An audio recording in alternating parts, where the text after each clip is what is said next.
stacking my coin, stacking my coin, stacking my coin. Bitcoin, Litecoin, Ethereum, cash. Bitcoin, Litecoin, Ethereum, cash. Stacking my coin, stacking my coin, stacking my coin, stacking my coin. Bitcoin, Litecoin, Ethereum, cash.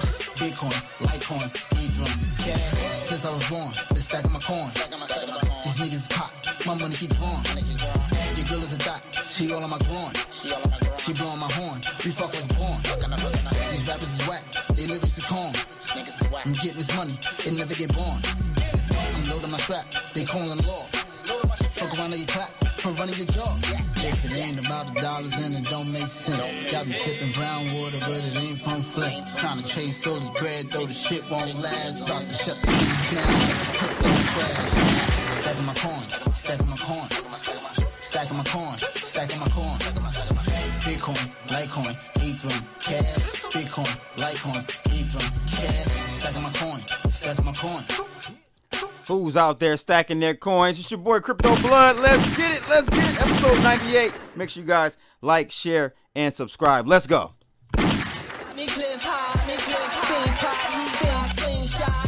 Surfing through the city while them chips rise. Hot boy, do it big time. Element with my summer bay, we booed up. Cali hit the bay, we fly MIA, we booed up. Sipping on this drink, bitch, I know the way. We juiced up, nigga violate till it's JFK like your roof up. Coin daddy bout them chips, nigga rap snacks. Face all in a box, nigga Snapchat. Fucking with the ops to get you clapped back. No cap, nigga rap. Stacking my coin, stacking my coin, stacking my coin, stacking my coin. Bitcoin. We got, I know how to get you guys' attention. I got to talk about BitBoy, I see, ladies and gentlemen. Make sure you guys get ready for today's episode. Look, we got two of my favorites, actually. One is like a brother from another mother. The other one is the nicest guy in Las Vegas. I'm trying to tell you guys. Rounds of applause for my guy, Life Size Box and Rice TV X. Let's go, ladies and gents. Hit that like button. We're about to start in a minute. Holla. Bitcoin, Litecoin, Ethereum, cash. Bitcoin, Litecoin, Ethereum, cash. Stacking my coin, stacking my coin, stacking my coin, stacking my coin. Bitcoin, Litecoin, Ethereum, cash. Bitcoin, Litecoin, Ethereum, cash. Since I was born, been stacking my coin. These niggas pop, my money keep growing. Your girl is a dot, she all on my groin. She blowing my horn, we fuck like porn. These rappers is whack, they lyrics is corn. I'm getting this money, it never get born. I'm loading my strap, they calling law. Fuck around on your clap, for running your job. If it ain't about the dollars, then it don't make sense. Got me sipping brown water, but it ain't from Flint. Trying to chase all this bread, though the shit won't last. About to shut the city down like a crypto crash. Stacking my coin, stacking my coin, stacking my coin, stacking my coin. Bitcoin, Litecoin, Ethereum, cash. Bitcoin, Litecoin, Ethereum, cash. Let's get ready to rumble!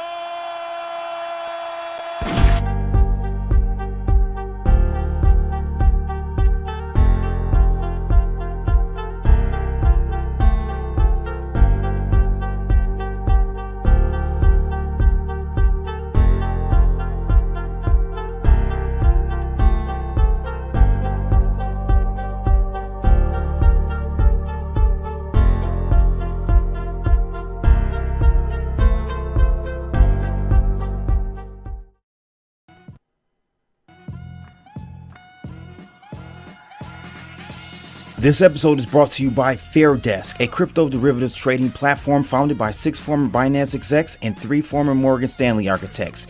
FairDesk is a company focused on building a platform that enables traders to profit from both rising and falling markets. Sign up today and CB will credit you up to $600 in trading funds. For more information, visit fairdesk.com, link in the description below. Yeah.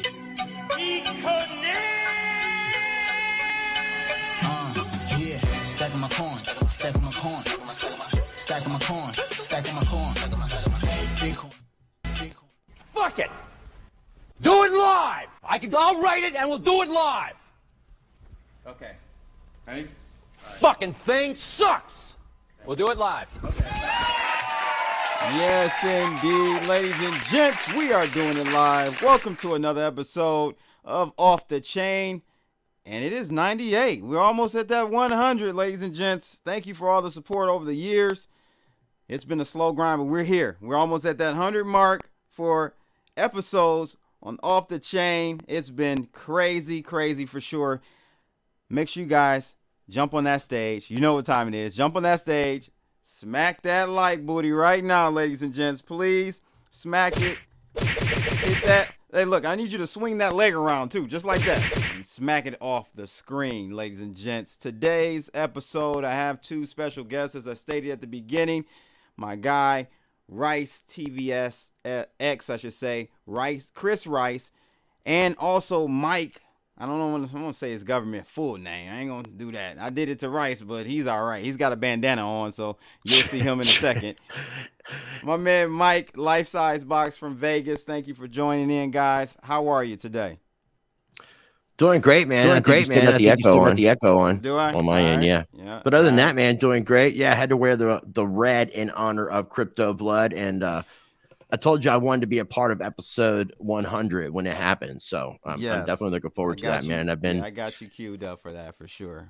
I've been appreciative of being a part of a lot of your off the chains, man. I'm definitely looking forward to today's conversation and glad to have Mike Life Size Box in the house to talk about the upcoming Crypto Mindset Reset Virtual Summit 2. Yes, sir. Yes, sir. Rice, before we get to Mike, man, tell us where people can find you. I got your Twitter up right now, but where else can people find you?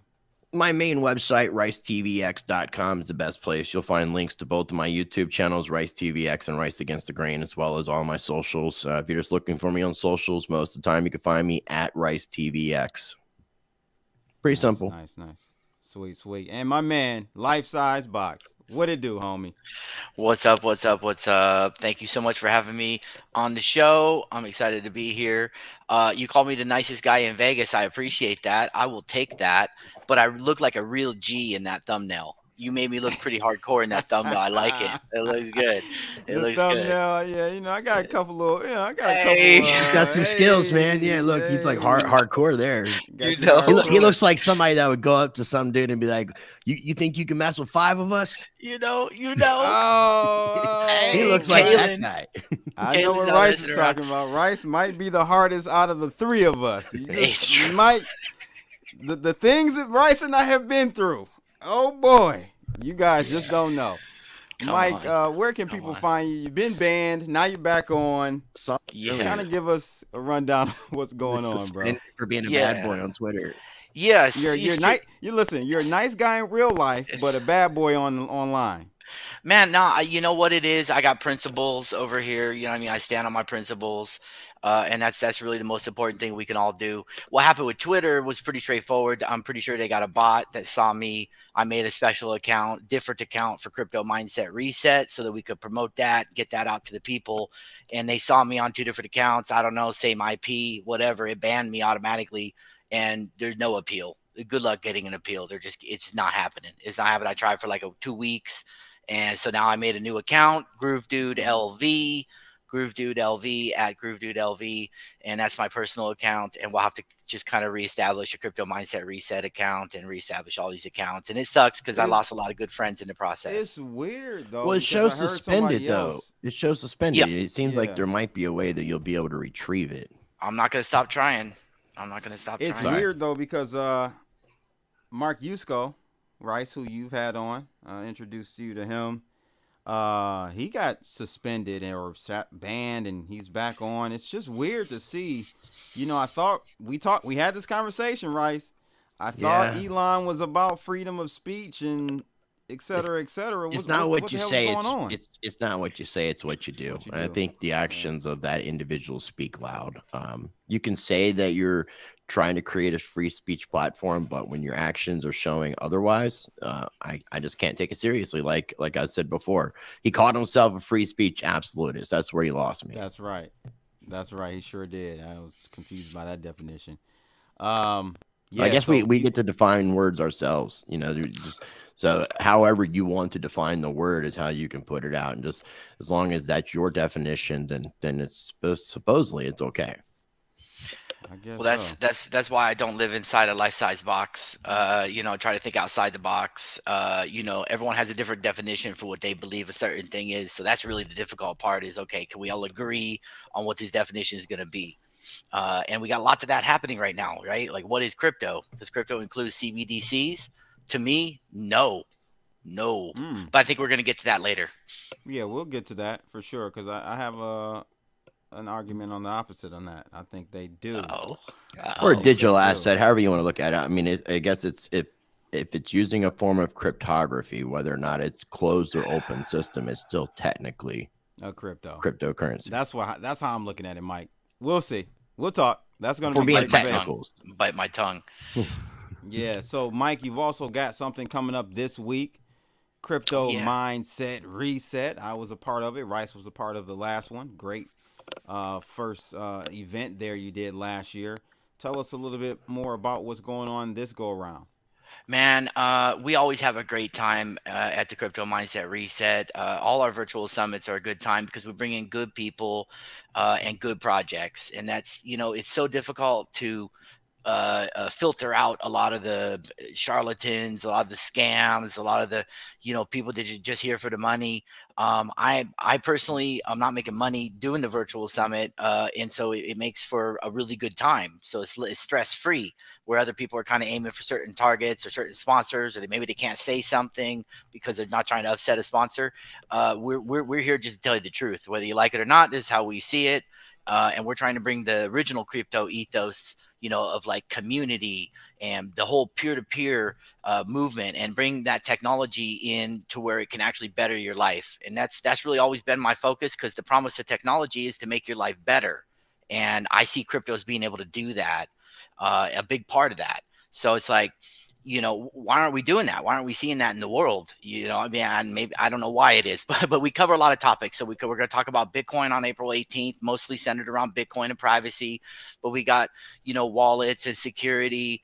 And then April 19th, we're going to be covering more of a Web3 aspect. So Web3 music, Web3 social media, just a lot about Web3 and what Web3 is and what the promise of Web3 is and how it can better your life in the process as well. So we got the 2 days going. And then just so happens to be, 420s rolling around. I'm a big supporter of 420. I've been a big supporter since the 90s. We're going to have a casual get together on 420. And but the heart of what's happening is the 18th and 19th. That's coming up this Tuesday and Wednesday. Guys, tickets are free. So just go to cryptomindsetreset.com, click on tickets, register up for tickets, make sure you get the link to join us. And we'll also be broadcasting on Rumble, on Rice TVX. So there are lots of places to catch us. Excellent. Yeah, we'll be live streaming both full days on Rice TVX Rumble. I do that on Rumble so that way, in case anybody says something that the YouTube algorithm doesn't like, I don't have to worry about the blowback for it. And it's supporting, it's not supporting YouTube. It allows people to speak freely. And so I think it's kind of a win-win situation. But I would encourage people to, either way, they can still watch it for free, but sign up on a mailing list, sign up for a ticket so that you can get future information. Perfect. Great, guys. Shout out to my man Griff. It's his birthday today. Round of applause. Happy birthday. Hey. Yeah, he's old like us. Yeah, he's up there. You're getting up there, man. Got to stop griffing, Griff. 40's the new 30. Griff. 40's the new 30. Come on. I don't know, man. It depends on how you griff, because I'll be 48 in 13 days. And hey, happy early birthday. I stopped counting at 29, so I'm going to stay right there. Well, I just turned 38, so. It's crazy to think I'm basically like right at 10 years older than you. It's crazy to think about that, because I don't, obviously there's not really an age difference with the way we communicate, but it's correct. Most people would think I'm pretty sure that we're the same age bracket. Or you're immature. Which one is it? I'm a Toys R Us kid. I'm never gonna grow up. That's right. Not officially. Not the way that they've been that we've been taught and conditioned to grow up to be a 9-to-5 slave, working Monday through Friday or Monday through Saturday, and then drinking the rest of your time off away until you have to start the process all over again as a modern day slave. Do that till you're 65. Well, now they're gonna raise that age limit like they did in France. Oh man, I hope people react the way they did in France. I don't know. The Americans are pretty so far. We're pretty complacent, man. Yeah, I'm very disappointed in America. Blood's going to be leading the revolution anyway, so it's all good. Yeah, no doubt. He's already inciting the V word, and it's not a vagina. Oh. No, I'll incite that too. Well, I get that, but that's not what you're publicly inciting. Let's get it clear, ladies and gents out there. CryptoBlood will incite the V. Yes, all V's. All V's. All V's. When will you interview Cliff High? When Cliff High wants to be interviewed. Yeah, he's. I would tell you the same thing. Like, he's got a lot going on in his personal life, so it's kind of like a hit and miss. It's like you can email him every day and just find out if he just happens to be available that day, and it's like a very random occurrence. I think that we're probably going to hit an all-time high with Bitcoin before he does public interviews. That's the way it feels. That would be interesting. We got a long way to get to, at least market cap wise. Didn't we hit 2 trillion or close to in the last cycle? Did we hit 2 trillion? Yeah, I believe we were over 2 trillion. But yeah, dude, I mean, I think clarity and regulation. 28. We got that. As Busta Rhymes called it, the Arab money is getting ready to come in. You know, I'm just waiting on that. So? Dubai is sitting on deck. I just think they need a little bit more clarity with things. Why would they need clarity from the U.S. in general around the world? I don't think it's because, I mean, you can already see where a lot of crypto entities are moving there, whether companies, YouTubers, whatever the situation might be. It's like Dubai is kind of becoming the most friendliest crypto place, but I don't think that all the Dubai money has quite gotten in. And I've been wondering what's holding them back. And I can only assume, just like the same thing with institutional investors, is regulation, because I'm sure a lot of these institutions would love to offer up different things that they could capitalize off of, but having not having clarity on whether regulation and what you can and can't do, it kind of makes it difficult. But I think they are setting things up for TradFi to take over, though, as I've mentioned before. It's just a matter of patience. J Crypto Minded, he asked a question, what about Beyond Mystic? JC has a few different viewpoints. J Crypto Minded, you might not have known, but Rice and I, for a while there, was it in 2020 or 2019? It was 2020, and maybe even into or maybe 2021. Honestly, I think it was 2021, and it lasted a few months. It was me, you, Litecoin Lisa, and it was hosted on his channel. Correct. It's still available if people want to look it up, and we should honor it periodically. If you want to take like a little smoke break, you could play that DMX video that he put together with Uncle Cliff High. Yeah. Because Cliff used to watch the streams. I mean, I like JC. JC's a good dude. I'm just not. We haven't gotten the invitation to do this again. It's been mentioned in the past, and JC seems to be kind of on another trip right now, which I appreciate, but it doesn't seem to be very parallel. Okay. Yeah, I don't know. You don't have tarot card readers on your channel or anything, right? Cool. You. I mean, I know I bring on some people that talk about numerology and astrology, but clearly, to the left of Mr. Life Size Box looks like a tarot card wheel. No, that's I stayed in that house. I slept in a bedroom that's in that hallway behind that, and that is a a brothel. Surprise wheel. Sort of. Settle down. Yeah, he said sort of. It's a sort of brothel. I think it's a 3-bedroom house, if I remember correctly. A brothel. Yeah.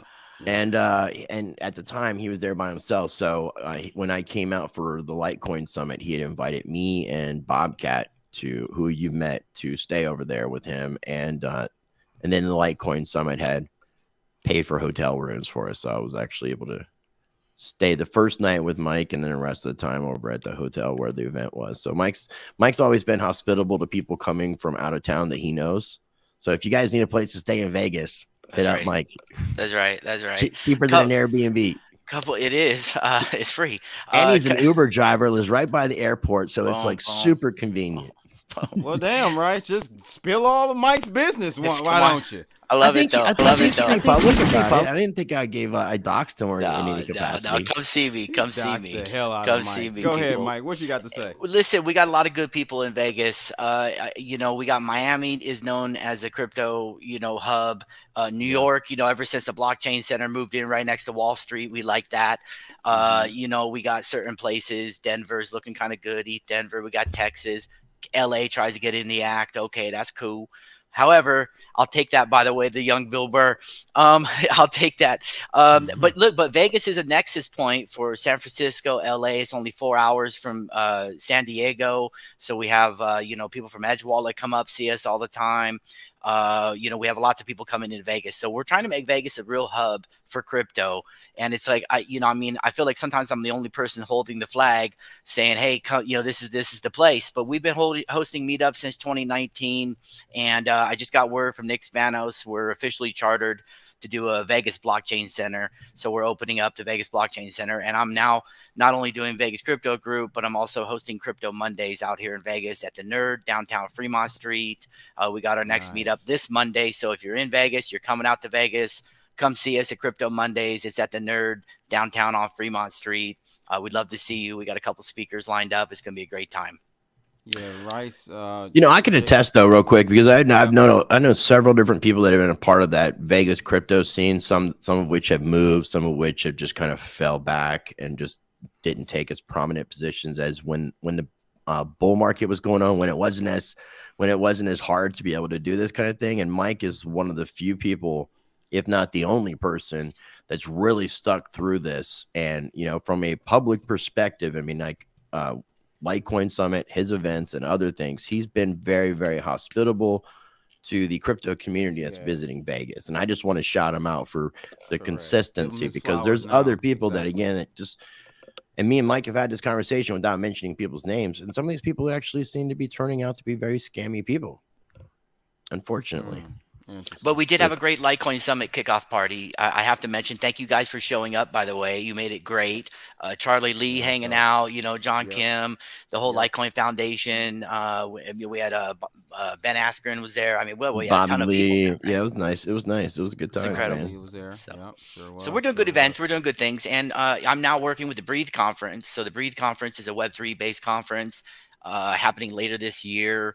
BreatheConvention.com. You can check them out.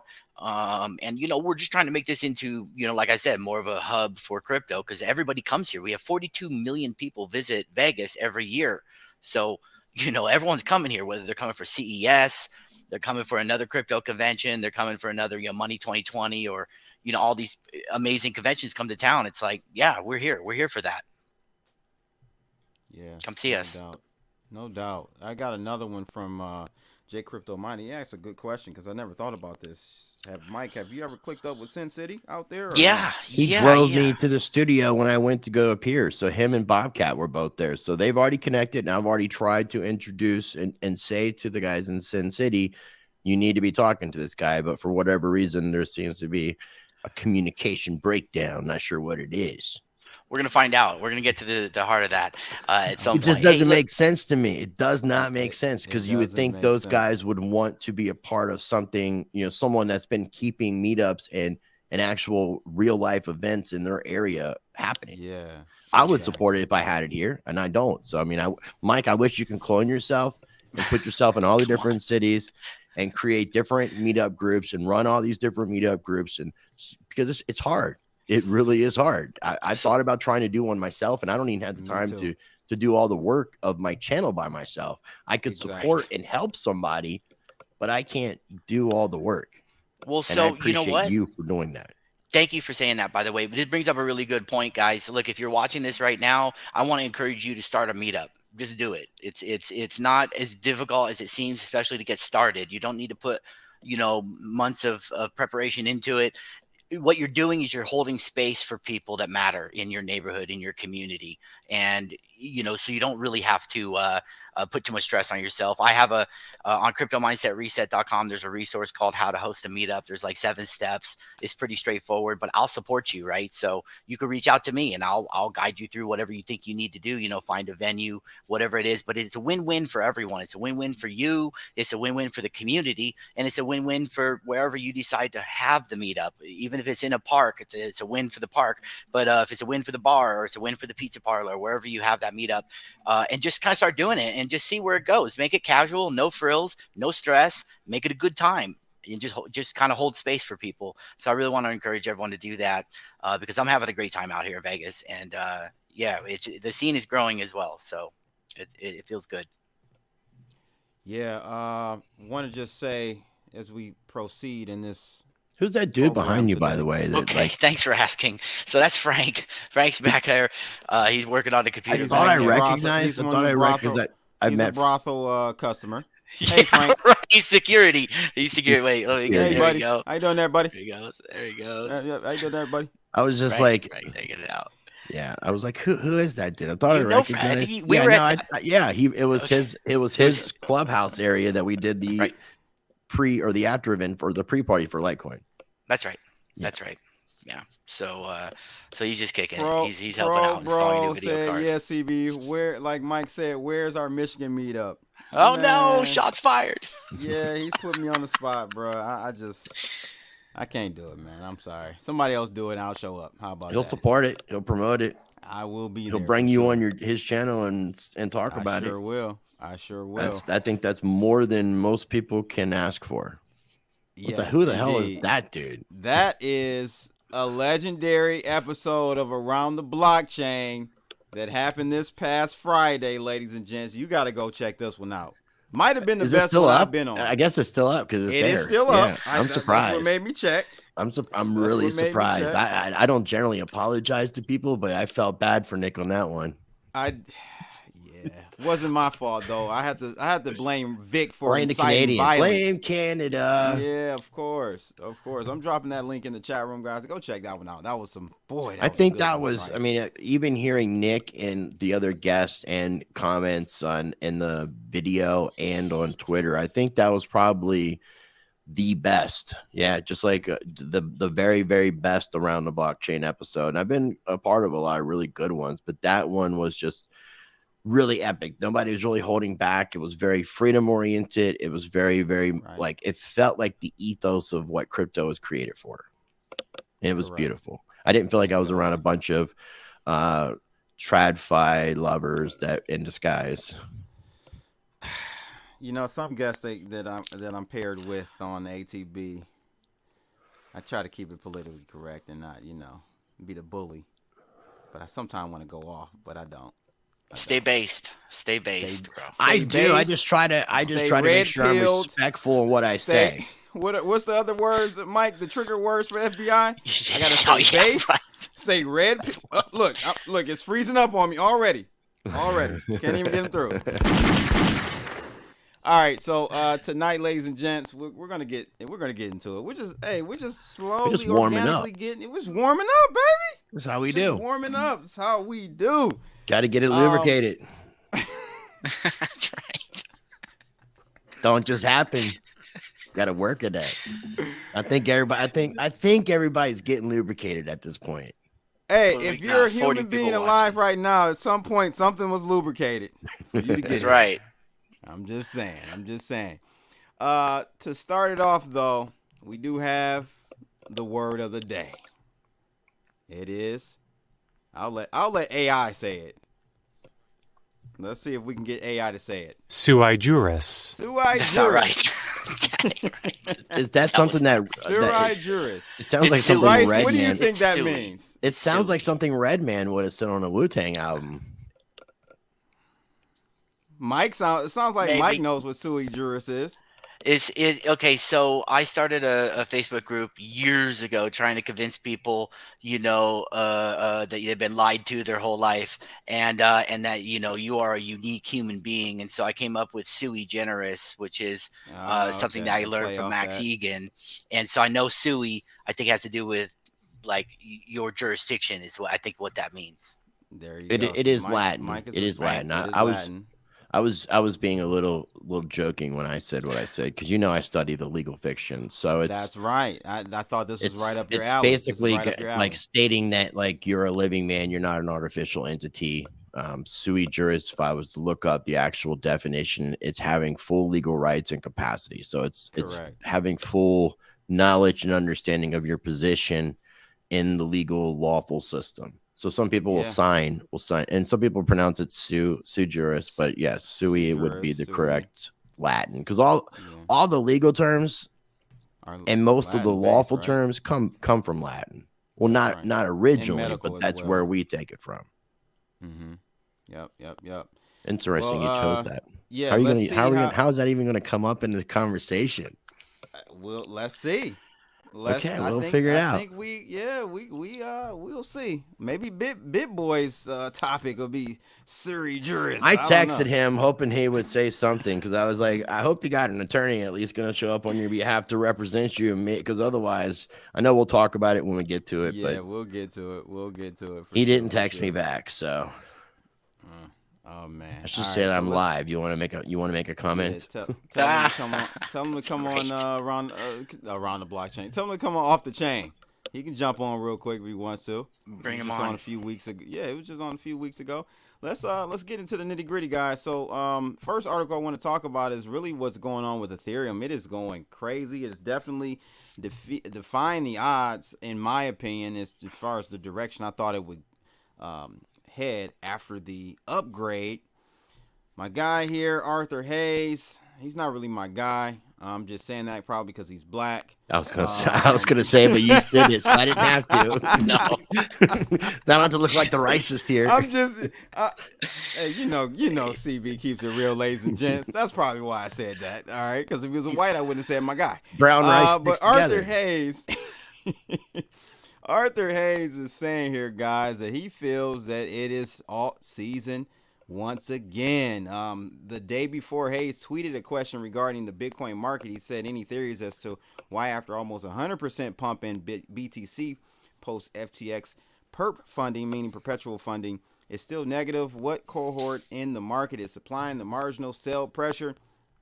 What is your take, guys? I'll start with you, Mike. Are we in alt season, man? Are we in alt season? Yeah, you kidding me? You think so?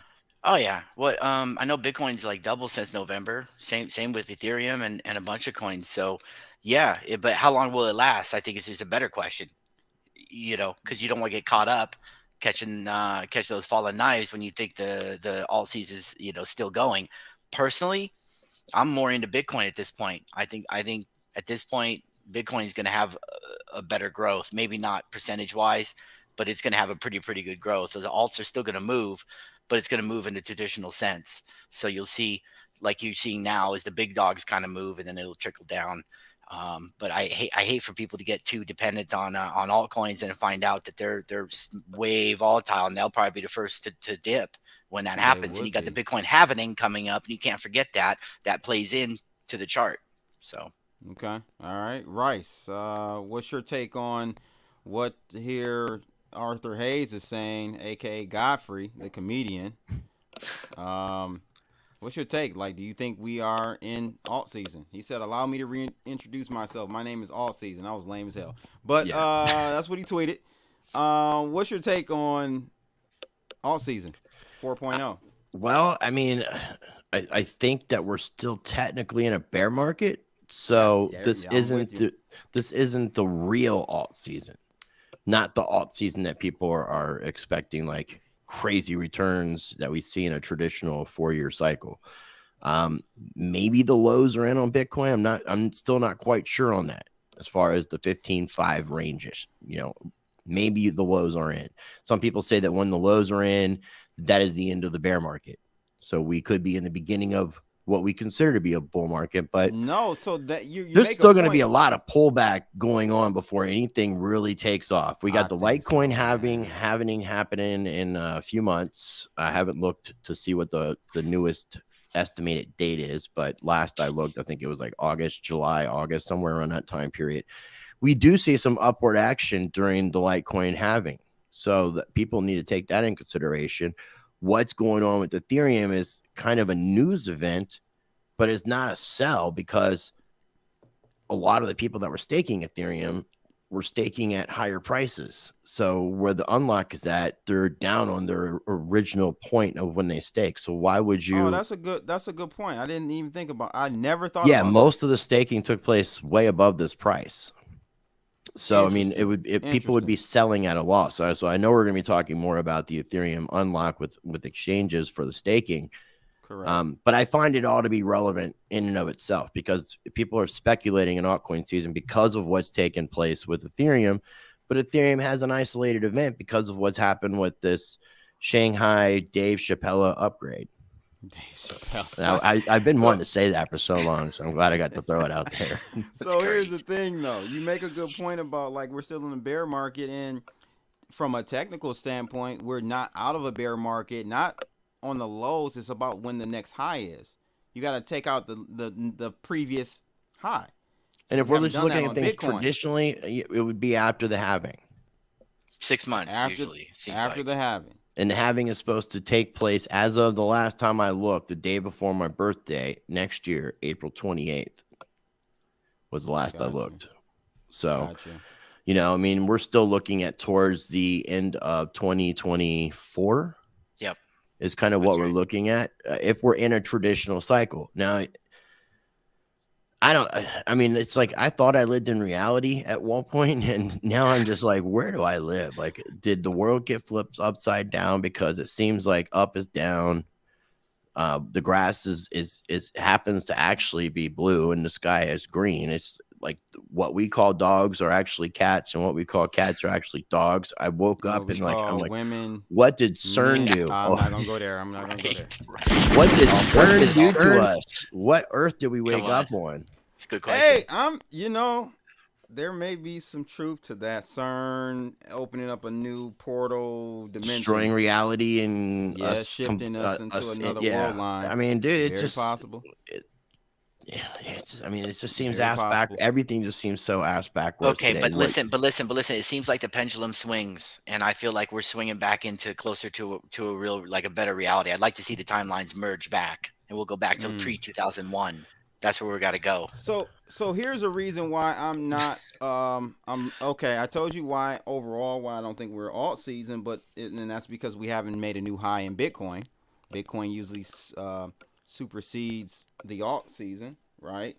And then secondly, with ETH, we haven't seen really the supply hit the markets yet.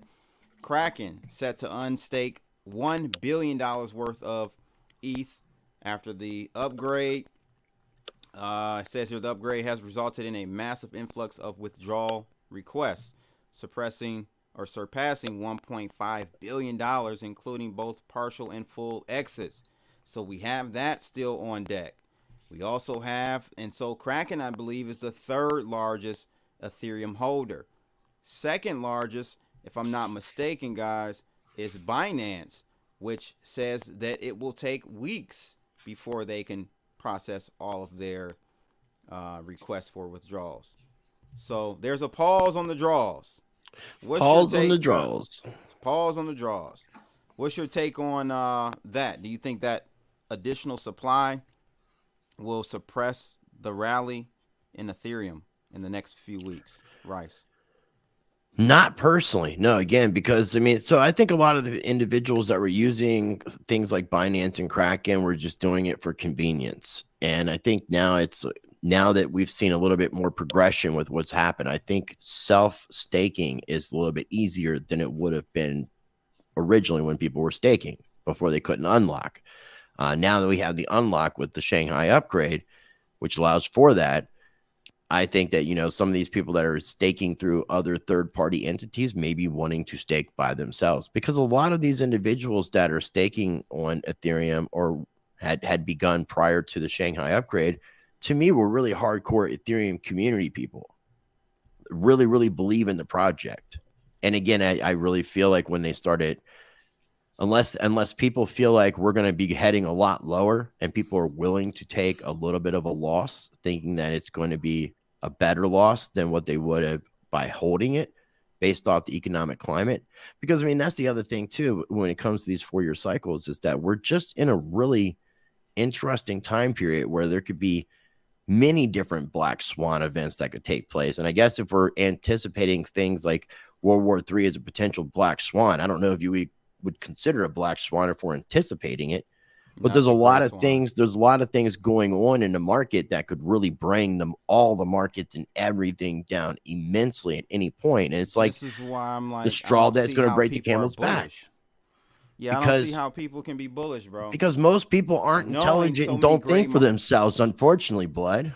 No, well, I'm just saying there are so many gray swans out there. Those are known knowns. That we should be like, well, I can't be fully all in at these levels. I was talking to someone about this the other day, but you know, we have seen the crypto markets.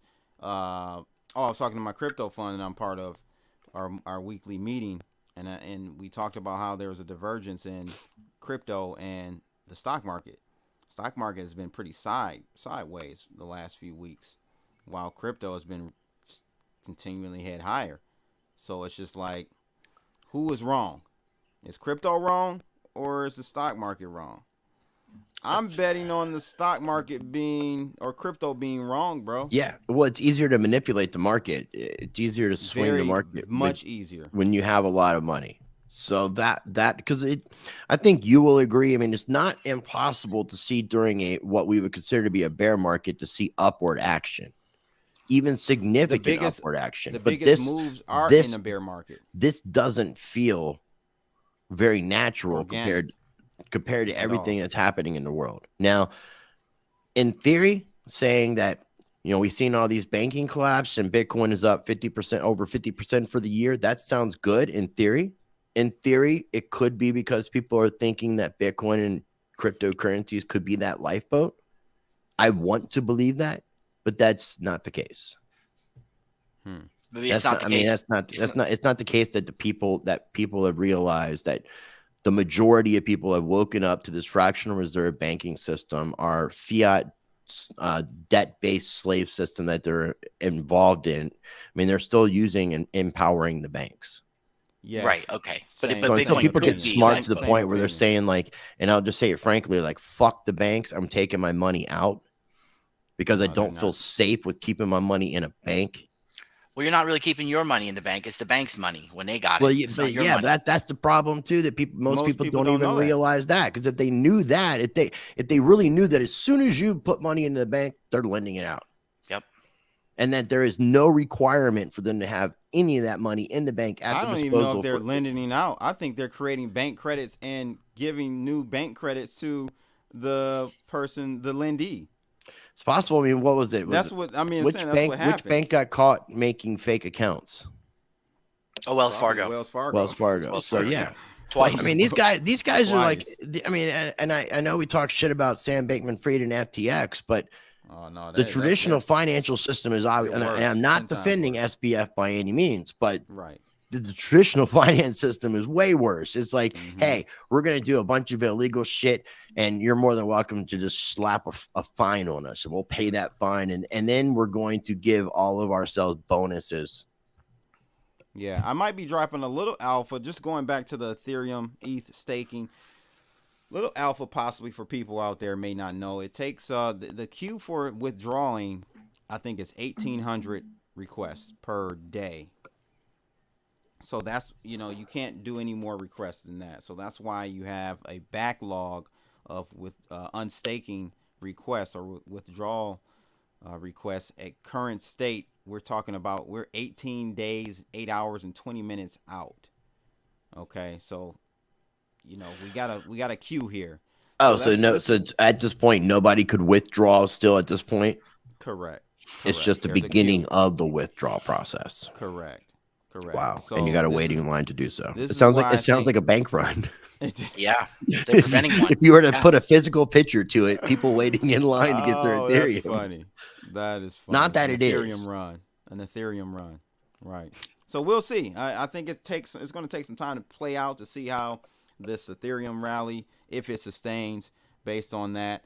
As Jay Crypto Minded said, it is a way to control the flow, and that's fine. I think that's a smart idea. You don't want everyone just to be able to pause withdrawals and be out of here and cause a very, very unstable price for Ethereum. So yeah, we'll have to see, guys. Looks like what are your Mike. thoughts though, overall? Do you think people would sell at a loss? You brought up a good point about it. I never thought about that, and I never looked at the data on just that. to get their money back. I don't know what. Do you have hard numbers on that, or is that just your? I don't. I'm just thinking your everyday retail investor wasn't involved in the initial staking. It would have been people that had a better technical. I staked well under where we are now. Did you do it by yourself? Like 400 or 500. No, with the pool. Okay. Yeah, I didn't do any staking, so I'm not really 100% sure. But I mean, I didn't want to go through trying to set it up and do it myself. I have not looked at numbers. I'm actually literally most of everything I just said was just me talking out of my ass. But I think it makes sense. But I think it makes sense, and I think that me talking out of my ass makes a lot more sense than half these crypto content creators. Yes. I think my heart better have crypto content creators. Round of applause for that one, bro. Yours too. I agree. I love your farts. Well, let's wrap up with one thing that I'd like to just point out is that look, if you are trading altcoins, just kind of maybe consider trading it against Bitcoin. Because we kind of know what Bitcoin is going to be able to do. And these altcoins have a lot of central points of failure, and they seem to be acting a little bit like banks, where it's like, I mean, we're going to hold your money, I guess. And like in America, they're not going to be able to give you a return, right? Because right now we got all kinds of regulation coming in. So if you're in America and you're trying to stake your coins and make some money, whose coins are they? When can you get them out? Do we know yet? I mean, 18 days is a long time to be waiting. Banks, be making you wait too. So remove the central points of failure. If you're trading altcoins, trade it against Bitcoin. Not many people do that. Trade against the dollar. So just some advice. Good point. Very good point. Jay Crypto said, how many are made per day? 1,800. 1,800 withdrawals is the max before you get put in the queue. So yeah, let's go ahead and move on to this interesting topic, which is about Congress and stablecoins. And, I'm going to rename this bill. Well, it doesn't have a name, I don't think, but it's a draft bill for stablecoins. I personally think, and I'll go into it a little bit after you guys, I get your opinions on it. But I think this is like the draft bill for CBDCs, and I'll explain why here in a second. But basically, the draft puts the Federal Reserve in charge of non-bank stablecoin issuers, such as crypto firms like Tether and Circle. And then it puts, I think, those who are insured depositors under the purview of the Federal Banking Agency supervision. I don't know who that is. Never heard of that. Have you guys heard of that? No. Yeah, so many damn. There's so many different sub-organizations. It's bullshit. No, especially when there's only 19 enumerated powers given to the federal government, and they turned into this monstrosity. Yeah, it's crazy, man. So this bill basically, if I can find it here, guys, is going to, if I scroll down, I think I had it highlighted or maybe not. So the draft further allows the U.S. government to establish standards for interoperability between stablecoins. It also determines that Congress and the White House would support a Federal Reserve study about issuing a digital dollar. So what's your take on this bill? I know you guys saw the article. I'll start with you, Mike. Okay. Yeah. I mean, okay, here's the deal. It's always a good sign when the government comes in to regulate stablecoin. No, I'm just playing. The problem is that they're not going to be able to regulate it correctly. They're going to regulate it to where they make money and their friends make money. And the rest of us, screw it. So I'm just going to go into the deeper issue, which is the digital dollar. And whenever I go into a place and they say, oh, we don't accept cash, I leave because I'm not going to support illegal. A play. But before I leave, well, I should be. But before I leave, I always make it clear that the digital dollar, what that means is fuck your freedom. So you want the digital dollar? Fuck your freedom. And if people don't understand how important freedom is, then they'll be like, oh, who cares? Oh, we don't need all that freedom. Well, okay, fine. I don't need you either. That's fine. But most people understand that freedom, brings innovation and progress, and we need it. And it's critically important to life on Earth. So the digital dollar is a real threat to freedom, and I'm going to make that pretty clear. I know that's not much about the bill, but they already had this bill drafted up probably like 5 years ago. They're just salivating to get their own digital dollar, their own CBDCs, and they can't wait to get it going. Yeah, I think as I looked at this bill, I really think that this is. I don't think we'll ever have an official Fed coin. I think they'll literally just, because this bill is basically saying that if you want to issue a stable coin in the United States, it has to go through one of two agencies. So essentially, to me, what that means, Mike, is that they don't need to make a Fed coin. They're going to have control and reign and regulatory purview over any stable coin in the United States. So they can freeze accounts. They'll tell you. You get what I'm saying? That is the CBDC. What happened to MakerDAO? Any approved, any approved stable coin in the United States is the de facto CBDC. There won't be a Fed coin, in my opinion. Is how I looked at it. Right. So what's your take on this bill? I mean, I agree with pretty much most everything that was said. The thing is, I mean, like, it's a double-edged sword when it comes to stablecoins, because we want to make sure that these stablecoins are backed. And if you're going to be backing your stablecoin by the dollar, I guess it makes sense that the issuer of the dollar should be in charge of the stablecoins itself, because they're using the dollar. Sure. That makes sense. Yeah. If you're a stablecoin using gold, then maybe you should have to register that you're an entity, because the only thing is, when you're dealing with a commodity-backed stablecoin, whether it's by dollars, gold, or whatever the situation might be, there needs to be transparency. 100%. Unless we're dealing with something like a MakerDAO situation with the DAI coin, with DAI. And I'm not sure. I haven't looked enough into MakerDAO to find out like how centralized it is versus decentralized. Like, would it put any of these individuals that are involved in any sort of legal trouble when it comes to what this bill issues and what it says might be a consequence, like a fines and 5 years or however many years in jail it said. Yeah, that was pretty harsh, wasn't it? When you're playing with the TradFi game, you got to do that. Like, if you're a centralized exchange and you want to deal with banking, you got to follow all the banking protocols. It's just part of the rules to play within that system, and that's where something like a decentralized exchange comes in. Prison and a fine of $1 million. Now, if you fail to register as a when you study the stablecoin thing, there's two different kinds of stablecoins that are going to be issued. There's going to be retail, and then there's going to be I'm not sure the actual term, but it's going to be more of use between financial institutions and banks. So it may mean that the United States doesn't need to issue a retail CBDC. But I still feel like the United States will issue a CBDC or a Fed coin in some capacity, because they're going to want to have that control. They're not going to want to have a digital yuan out there and other digital currencies and not have a digital version of their own that they fully control. I mean, now we've talked in the past where Tether, USDC, they've worked with government agencies, Department of Justice, FBI, CIA. They have frozen accounts. And I've already told people before, you should look at a stable coin as being equivalent to a central bank digital currency. It is. It's controllable. That's what I'm saying. It's programmable currency. Yes. Now, DAI, I'm not 100% sure. I had to do a little bit more digging. Maybe there's someone at DAI that could be working with government entities and still blacklisting ETH addresses. I don't know. But when you play with fire, you're going to get burnt. If the whole thing is stable coins are a representation of the debt-based system. Mm-hmm. Yeah. So I like what Mike said earlier. When it comes to your trading, instead of trading against Tether or USDC, trade against other cryptocurrencies. It is nice to have wealth, but it's also nice to have privacy and power that the government can't take away from you either. So it's a trade-off of what do you want. Wealth.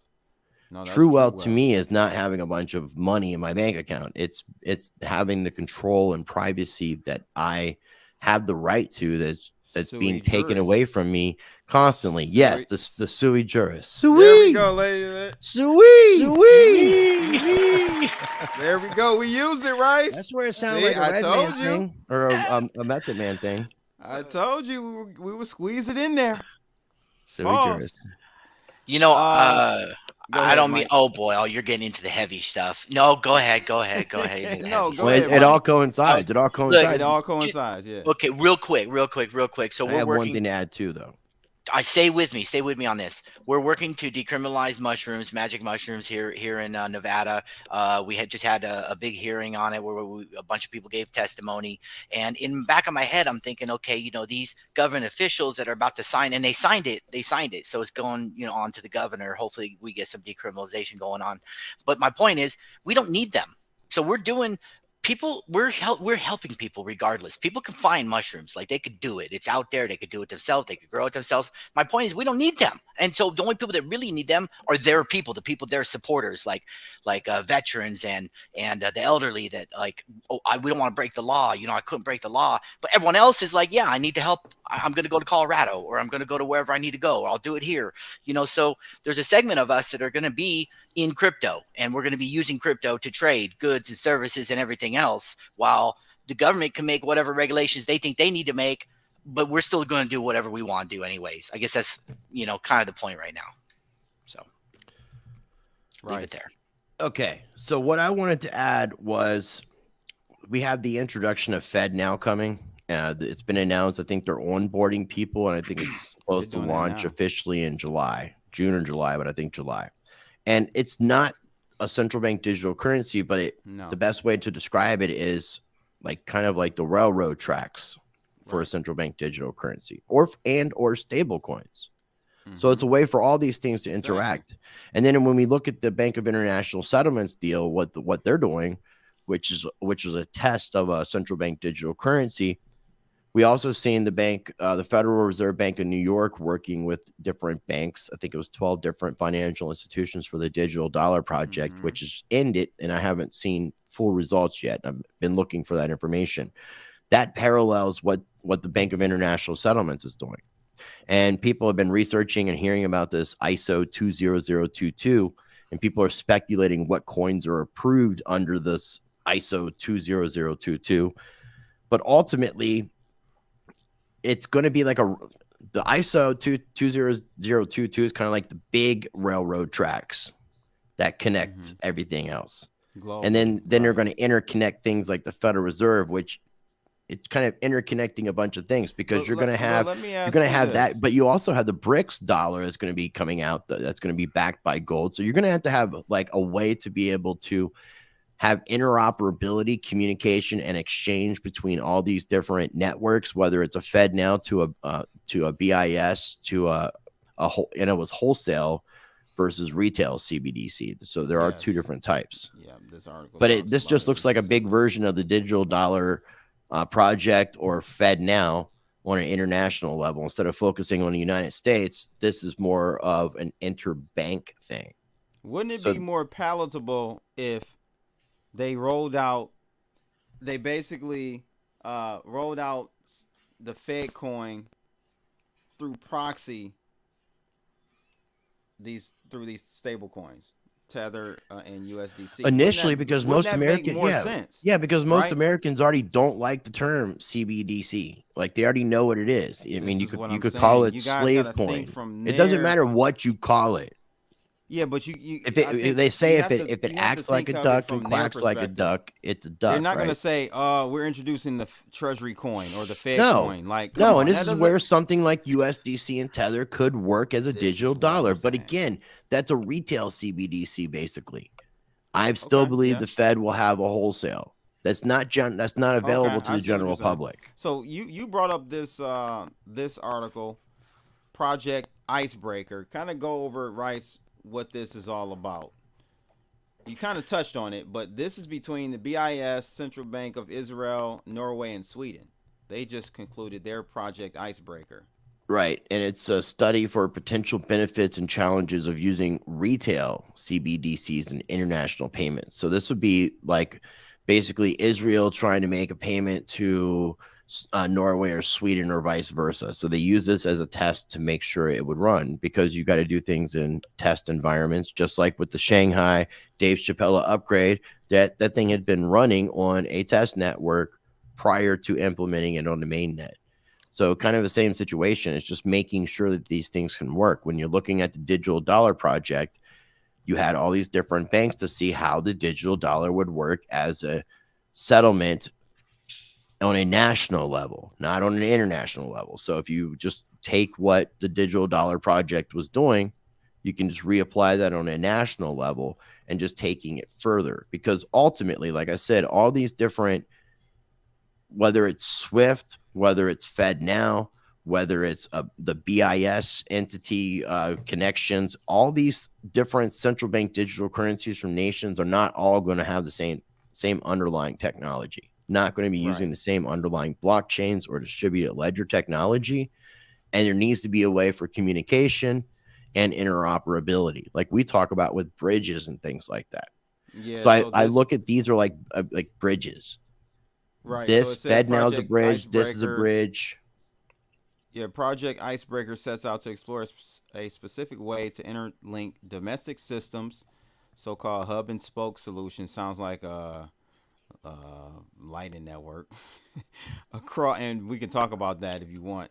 A cross-border transaction is broken down into two domestic payments facilitated by a foreign exchange provider active in both domestic systems. Therefore, retail CBDCs never need to leave their own systems. Right. So I don't know if people know.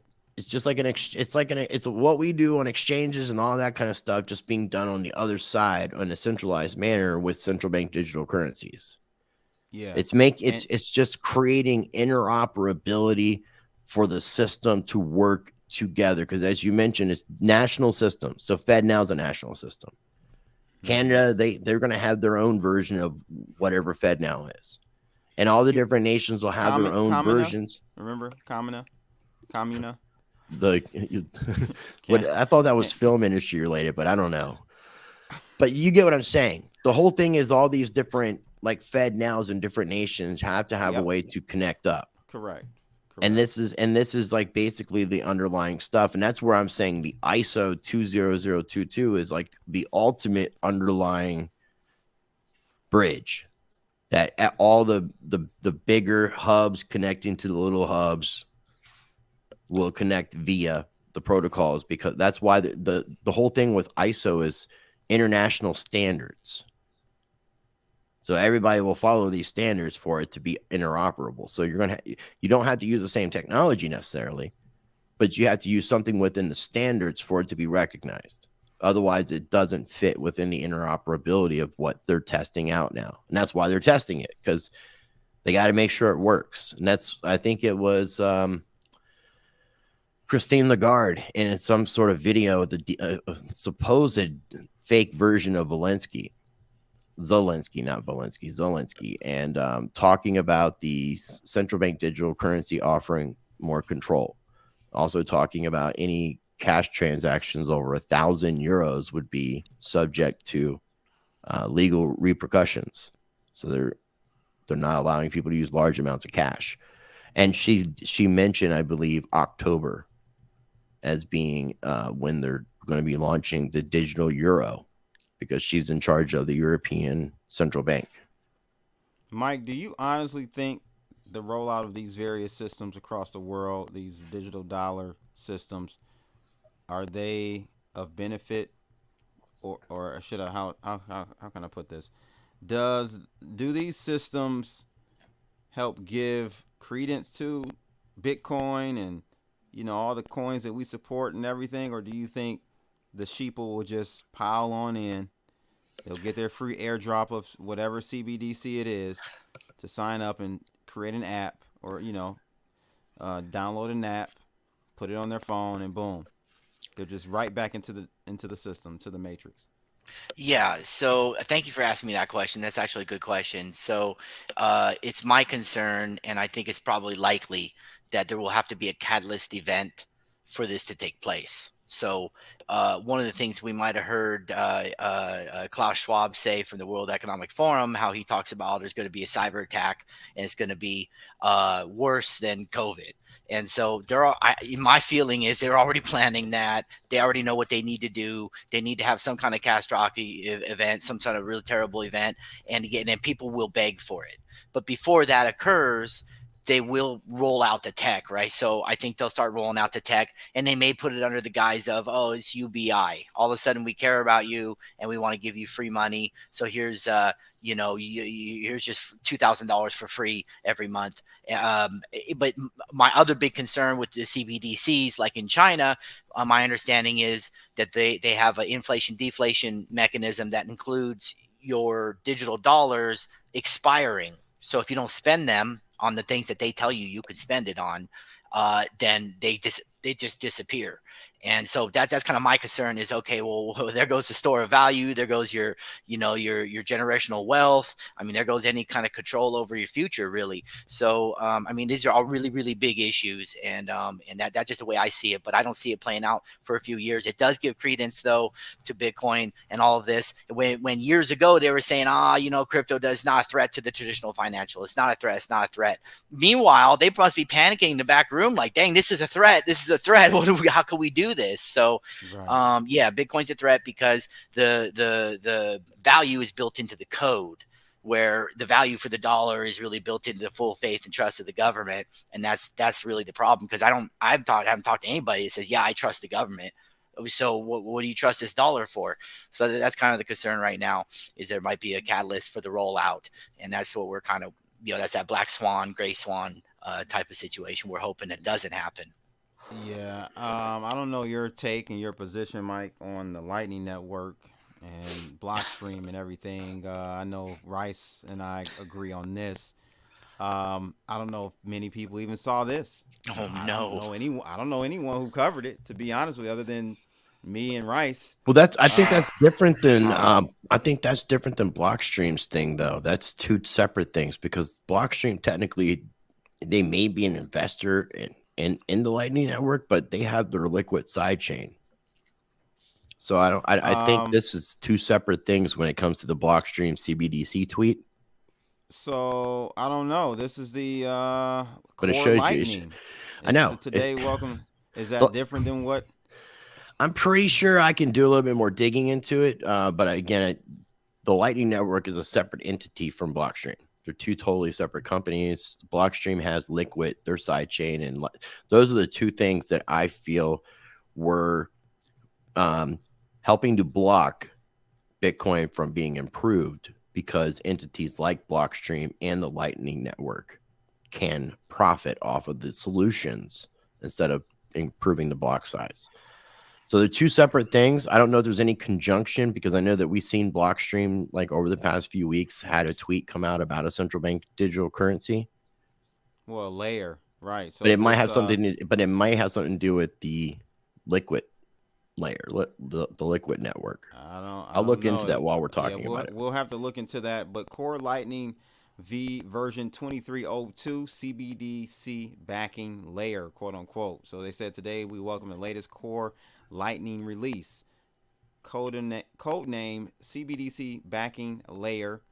The February 2023 release has some exciting features in store for CLN users. That is Core Lightning Network users. I ain't heard shit about Liquid yet. We'll have to look. The Lightning Network has grown dramatically over the last 5 years, and new features are added regularly. One of the biggest requests of UI developers is more performant access to fine-grained data. So it just goes through this and what they're talking about. But this Rice looks like this is part of an upgrade to the Lightning protocol. We'll dig deeper into that. Mike, did you have something to say about that?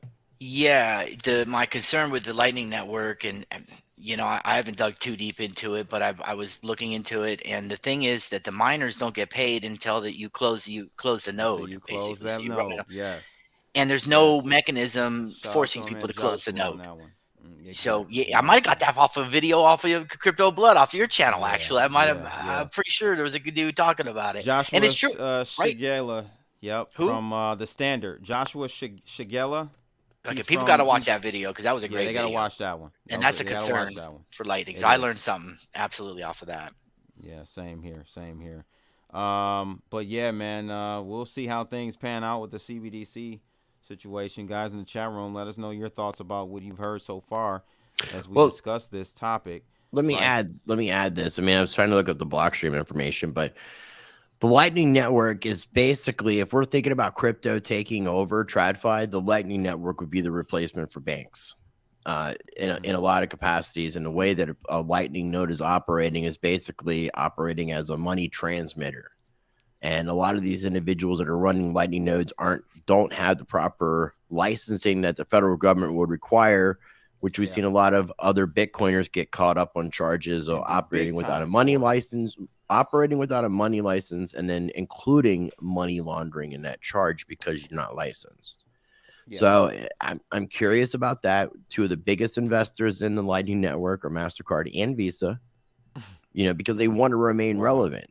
They realize that if you were to speak logically to a merchant and let them know the difference in how much they would be paying and using something like the Lightning Network versus their 3% or whatever it might be with the credit cards, they would be saving a lot of money.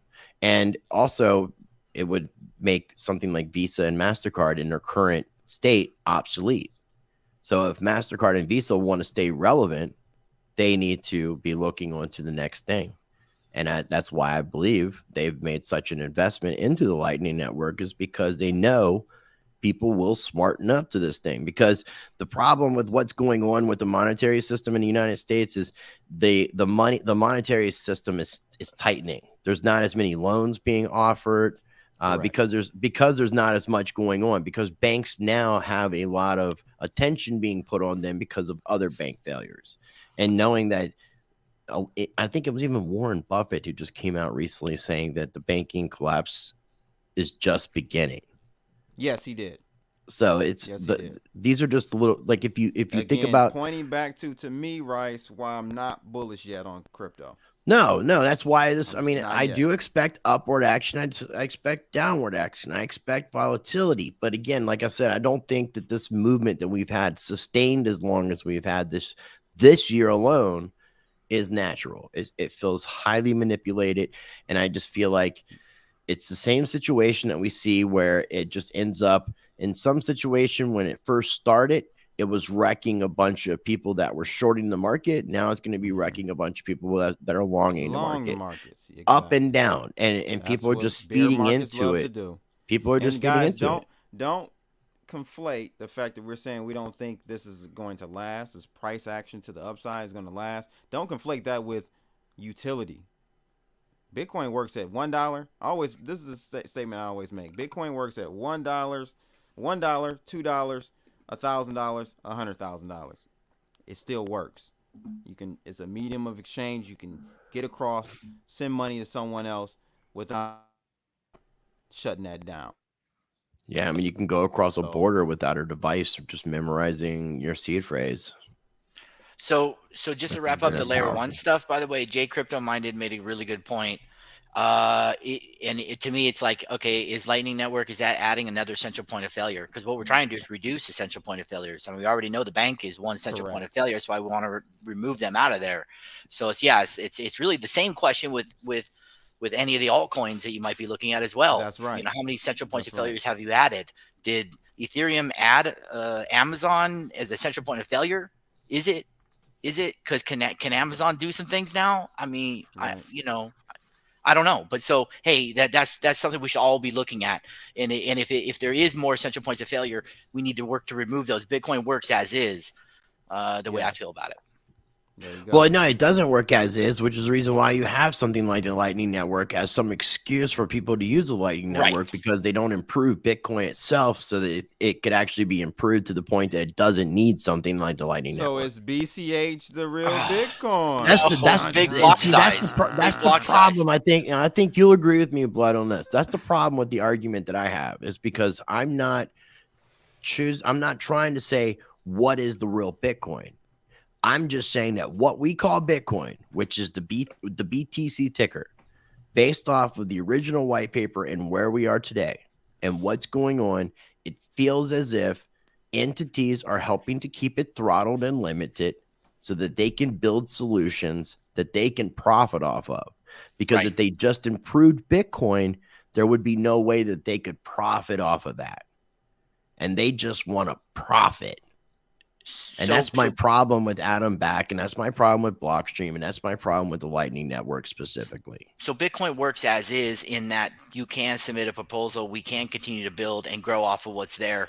The Lightning, the layer 2 stuff, because it's controlled by the core developers. Unfortunately, that's the unfortunate problem. It is very centralized in development. It's very decentralized. It's Max Kaiser, where you at, dog?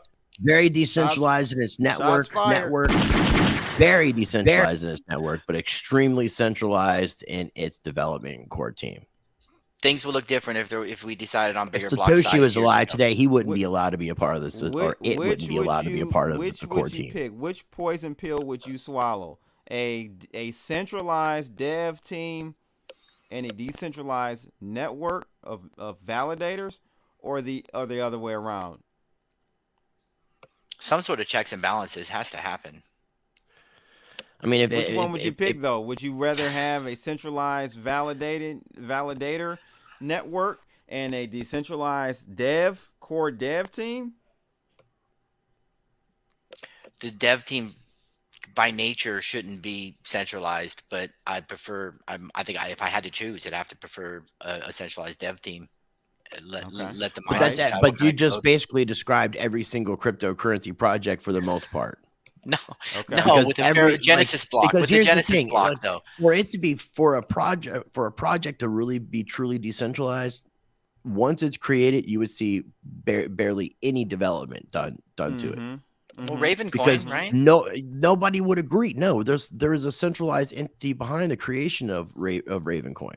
It's the foundation behind every coin. But you can have a DAO that votes on which upgrades. You can, but again, that's gonna only limit it to the people who are part of the DAO. It doesn't, and then you may have some sort of reputation system where the longer you're in it, the more coins you hold, the more weight you get with a vote. It's not necessarily a completely equal thing where everybody has an equal vote. There's some possibility. It's not perfect. That's where I like the idea of decentralization. I mean, as I've learned, and you too, I mean, it's kind of a bitch when you really truly wake up to the reality of what decentralization is, because there's just so many levels of it.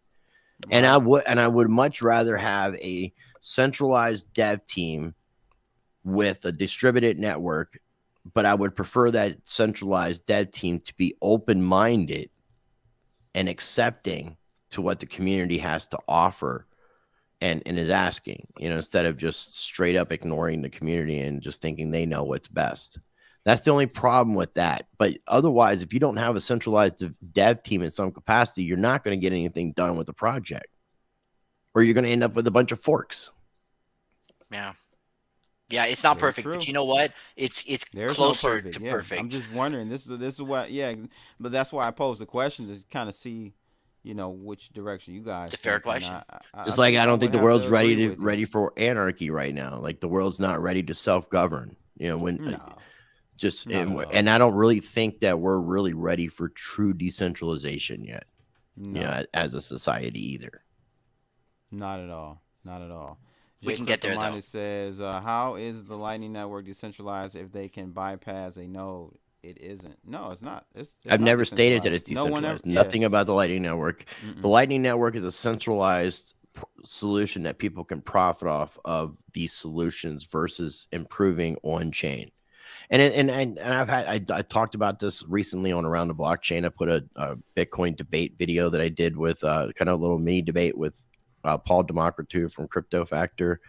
And again, I'm not arguing what is the real Bitcoin, but we can improve Bitcoin itself and it still be hard money and not need things like the Lightning Network. And if we look at all the different forks from Bitcoin, they're using the code. So everything they've done, minus problems, Because if you want to look at Bitcoin Cash and BSV specifically as being test networks for Bitcoin, then I think they've tested out their improvement protocols, and we could add some of these things on chain. We could improve the block size to have faster throughput for the scalability for the more people using Bitcoin, and not need something like the Lightning Network. Because what's really interesting about what I just said is Litecoin is using the Bitcoin code. It was a code fork of Bitcoin, an improvement on the protocol. It also has SegWit. It can use the Lightning Network. It's completely possible to put Litecoin on the Lightning Network. But the reason why there is no Lightning Network for Litecoin is because there's no fucking need for Lightning Network on Litecoin, because it works well enough on chain. The transactions are cheap enough on chain. What, I need to pay fractions of a fraction of cheap? I'm not that cheap. I would much rather do it on chain. Same here. I put this tweet out earlier today. Are you willing to break the law to use Bitcoin? What's the third choice? Gaddafi. Gaddafi, okay. Yeah. Do you understand that third choice? End up with a gun in the wrong place. Are we talking about putting out a currency to compete against the US dollar? No. Are you willing to die to use Bitcoin? Oh, look at that. A lot of people are. 21% said Gaddafi. I don't know if they understood where I was going with that question, that answer, but 59% yes, 19% no. I was expecting this result, to be honest with you. Of the 59% that said they are willing to break the law, probably 10% of those really about that life. Oh, come on. Give him a chance. Nah, man. You know why? All my homies are down. Because most people don't break the laws now. They do. They just don't know if you don't break, but willingly break the law. Okay. That's the reason why I got in Bitcoin, is because I was one that I'm an outlaw, my friend. Okay, I see the bandana. So Bitcoin is great for outlaws. Yeah. Yeah, I see. It's totally great for the outlaws. It works. The first white bloods in America. All right. It happens. It can't happen. It can't happen. Mike, are you willing to break the law? Let's break it. Let's break it. Look, the law is no judge of morality. So we already know. There you go. Slavery was legal, or whatever. Correct. All these things are legal. Correct. Every year they say, 80,000 new laws on the book. All that is 80,000 new crimes, and they're going to prosecute. And that's really what their goals are. So yeah, I'm not concerned about the law. I live my life in a way where I want to benefit people. So I don't, and I'm not out here just shooting people up, whatever. Doing crazy stuff. Yeah, obviously I follow the law, but I believe that there's probably a higher authority on that. And so I don't need to really be terribly concerned. But I do carry a license, a little piece of paper they make me have. I still got license plates to register equipment that I own. It's mine. I don't know why I got to register it with anybody, but I'll do that anyways. I get the forced insurance, which, by the way, there was a time where there wasn't forced insurance and people could just do whatever, and it seemed to operate okay. But I pay for my insurance. So we follow the law, but when the law is not moral, I'm not going to follow the law, period. I want to add something, though. I wouldn't personally die for Bitcoin. That sounds very cult. I wouldn't either. Very cult-like. I bet you Max Kaiser would. I don't think he would either, but I would die and fight for freedom, and that's the reason why I got involved in Bitcoin. So if the underlying subject is freedom, yes, but am I going to? It's like, hey, you're going to choose Bitcoin over everything else. We're going to put you on a firing line. I'm not dying for Bitcoin. Like, Bitcoin is not worth my life. There's so much more to this fight than just Bitcoin is just a part of the equation, and that's just the financial end of it. Very good. It's actually a good question, CryptoBlood. Maybe ask people if they're willing to die for freedom. Yeah, I like to know. Of course, on paper, probably get less. No, you'll probably get less votes for that. Honestly, no. People will say they are, but come on, man. When it comes down to it, they're gonna down to it, bro. They're gonna be one of the ones narking you out, making your social credit score go down. No, not my carbon credits. There'll be the people watching my channel saying, "Rice, I love you, man, but I need to get my points up." You don't have a lot of alpha men and alpha women out here, man. They're really, really about it and ready to die about it. So, a lot of people die for freedom. A lot of people die for freedom already. That's already in history books. We know it's there. Whether they really die for freedom or not, but they were willing to die for freedom. and they died. Yeah, that's true. That's true. So let's go ahead and because you know, me and Rice talked about this. I saw a tweet from first I saw it from Mr. Wonderful himself saying that he bumped into Bitcoin, BitBoy, I should say, Ben Armstrong, randomly on New York, and they squashed their beef, and they're gonna be on a stream together and all that. I'm like, woo, you could just stop, you could just squash it like that, huh? I couldn't. If I had the way Ben was talking about him, I don't know how either of them. Well, vice versa. It was on both ends, but apparently it was because Ben put out a video today, and I did catch it. It was like a 7-minute long video and talking about it. And I don't agree with it. You know, if you're going to take a certain stance, it's kind of hard for you to back down that stance without making your stance look like it was bullshit. Yeah. Because you kind of, you know, because like he said, people were expecting that interaction to not go well. And it didn't have, but the thing is, it didn't have. But they're saying disrespectful. Right. I get physical, but I'm well, not no, but it could have been with some words. It could have been like, hey, escalating it to another level because you have that chance to speak directly. But instead, man, I would have loved to see that. I don't know how to even like really feel about this, but their answer on apparently both of their ends was to put the to squash the beef for the benefit of crypto, because we don't need crypto to have a bunch of us imbeciles fighting and being immature, calling each other all this stuff and all, and we need to stick together so that we can make crypto look better. That sounds good in theory. But when has Mr. Wonderful been a spokesperson for crypto? Real, not like FTX. The real meaning and utility for crypto. He's Never, a speculator. Bro. Right, never, and I asked, understand the principles. So, and I haven't shared this. I told you, Blood, but I asked Ben Armstrong, like when I went to go visit him, like, why did you dox the founder of Shiba Inu? Like, that's kind of like an unspoken no-no. And his answer, he didn't answer quite the way I was expecting right away, but as we talked about it more, he gave his reasoning.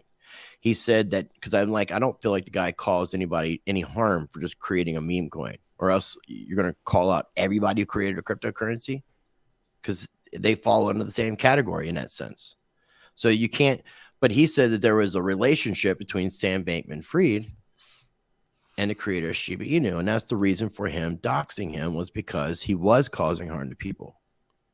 If he's going to take that stance and dox somebody, which is a no-no, you know, it's one of those things like I was telling you, Blood, like in the hood, you know who the drug dealers are, but you don't snitch on them. Because there's that saying that everybody knows, and I'm just not going to say it, but everybody knows what the saying is. And when you're drawing a line in the sand because of Sam Bankman-Fried and causing harm to others, but you're going to cross that line for Kevin O'Leary, it just makes me question everything he's doing. Like, okay, what is the point of this? Like, is it whatever benefits you at the moment? And in the very present moment, that regardless of the past, it's just whatever benefits you in the present moment. Because I told you, Blood, I don't have a price. I don't have a price. So if I was Ben Armstrong in the situation he was, and I saw Kevin O'Leary, I would have had my phone recording, and I wouldn't have hit the dude, but I would have done everything. I would have Ken Bozak him. I would have done, yeah, exactly. Yeah. I would have done everything. I would have done everything but hit the dude. I would have been in his face begging for him to hit me, so I had every reason to hit him back. I wouldn't have even gone that far. I would have just Ken Bozak'd him. Had the cameras rolling. Yeah. Right. Put it on wax. This is our interaction. I just put it up on so Kevin it's almost like a fanboy. It seems very fanboy. It's like, I just happened to run into him. Now I'm gonna make peace with him. Yeah. Where's the record? I need proof of very. Roll-up. It's just very convenient. I need proof of pull up.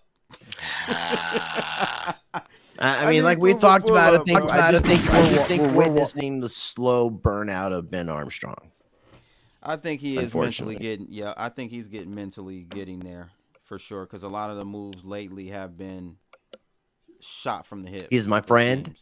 I appreciate him supporting my channel. We've had this conversation, but I'm not gonna like whitewash how I feel about people and their actions if it's very public, because you can't draw a line in the sand and cross your own fucking line and be taken seriously.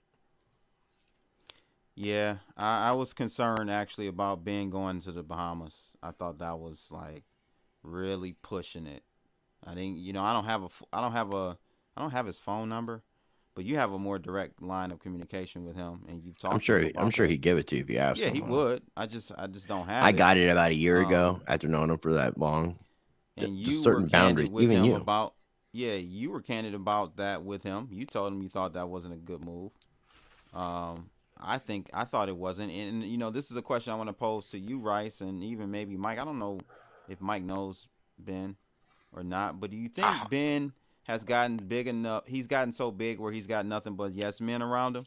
Does he have anybody to really challenge him and give him the real? No, I mean, just knowing Ben, I know that TJ is probably pushing back, because that's his partner.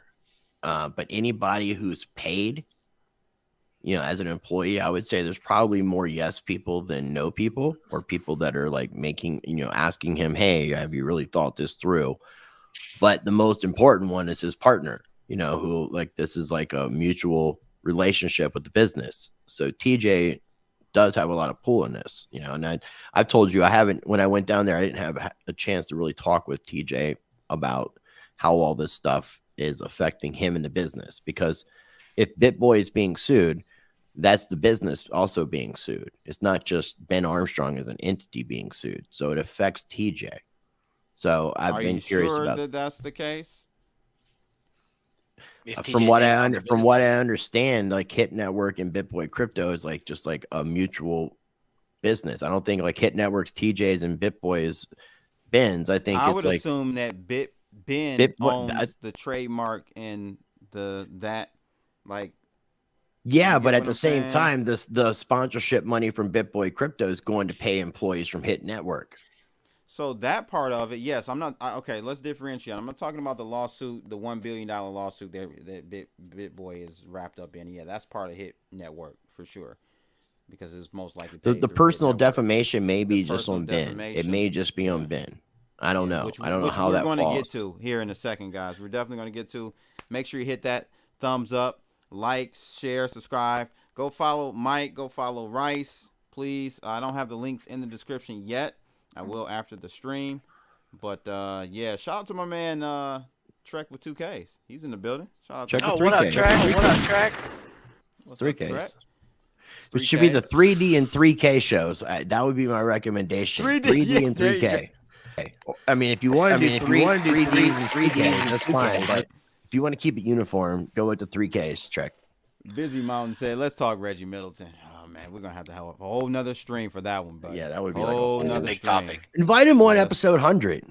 Yeah, that's what I'll do. Let's make a banger. I'll get him on. So before we get to the main topic tonight, man, I know Rice, you don't really like Elon. I'm a big fan of Elon. I'm not anti. I'm just not like a Elon cult follower. That's all. I'm damn near there. I get it. But no, I mean, I'm damn near there. So I'll Twitter be right back. strikes eToro deal to enable crypto trading in app. So this is like one more step towards, and I think he's going to be successful with this, Mike. This is one step towards being like almost what's the app over there in China that is the go-to app for everything? Is it not WhatsApp? It's Weibo or something. Yeah, something like that, right? Everybody uses it. WeChat? It makes sense. Yeah, I think it's WeChat. WeChat. I think it's WeChat. Yeah, I think he's heading in that direction. He's got something called like X. X will be the name of the all-in-one app to which Twitter is slowly but surely transitioning to. So, if there's someone to be able to pull it off, I think it is Elon Musk. He has the resources. He's smart enough.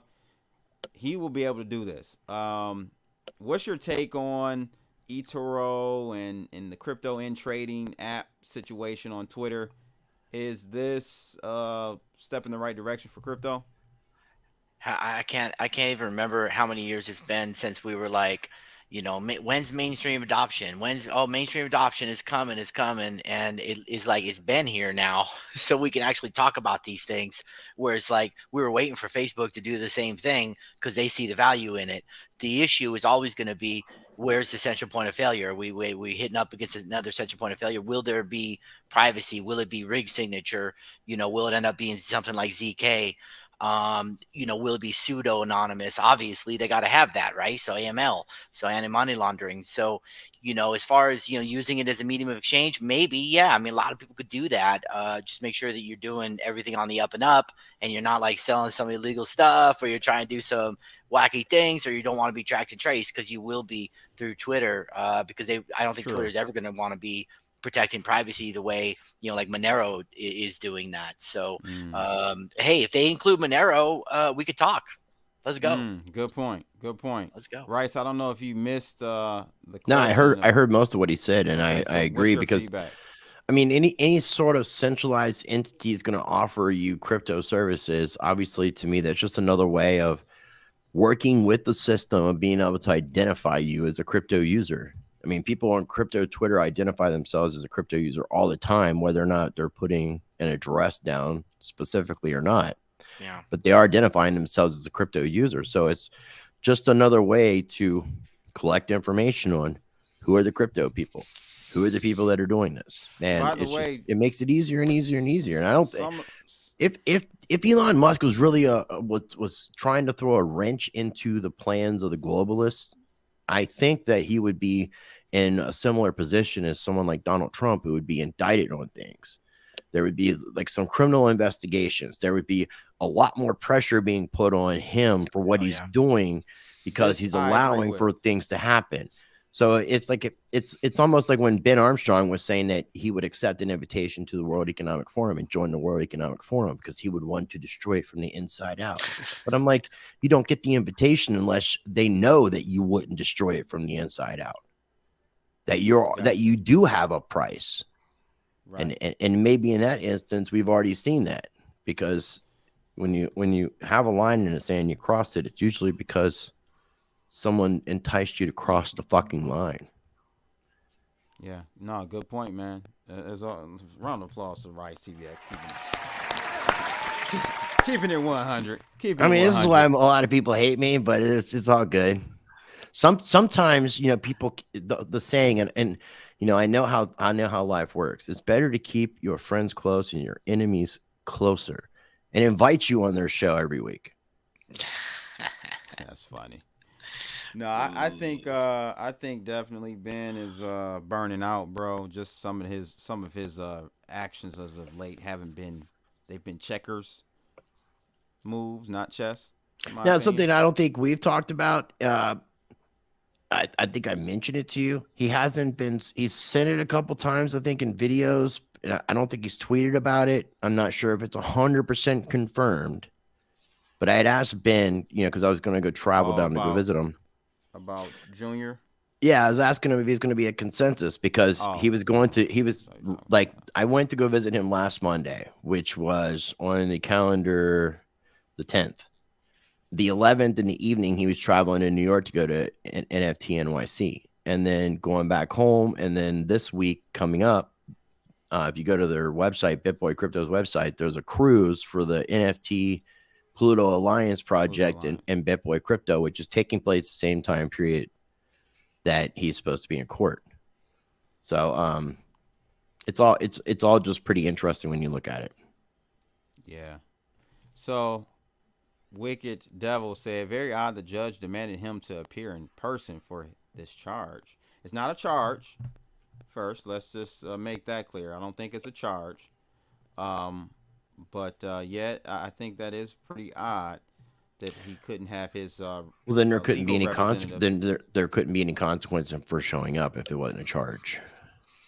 A judge can't order you to come to court unless you're a witness or you're being charged for something, unless you're the one who's asking for someone to be brought into court. So there's something more to this. I mean, I'm not sure if this is the beginning of a defamation suit or what, because they're not ordering anybody else from the class action lawsuit to be there. No, now, because this is a defamation. This is literally about the defamation. Then that's a completely separate. Then that's separate.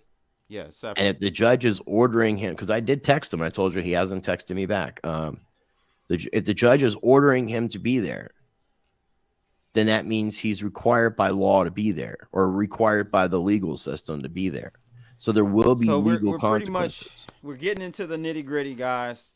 Final topic of tonight's episode, Off the Chain, episode 98. BitBoy Crypto skipping out on court. And why do I say that?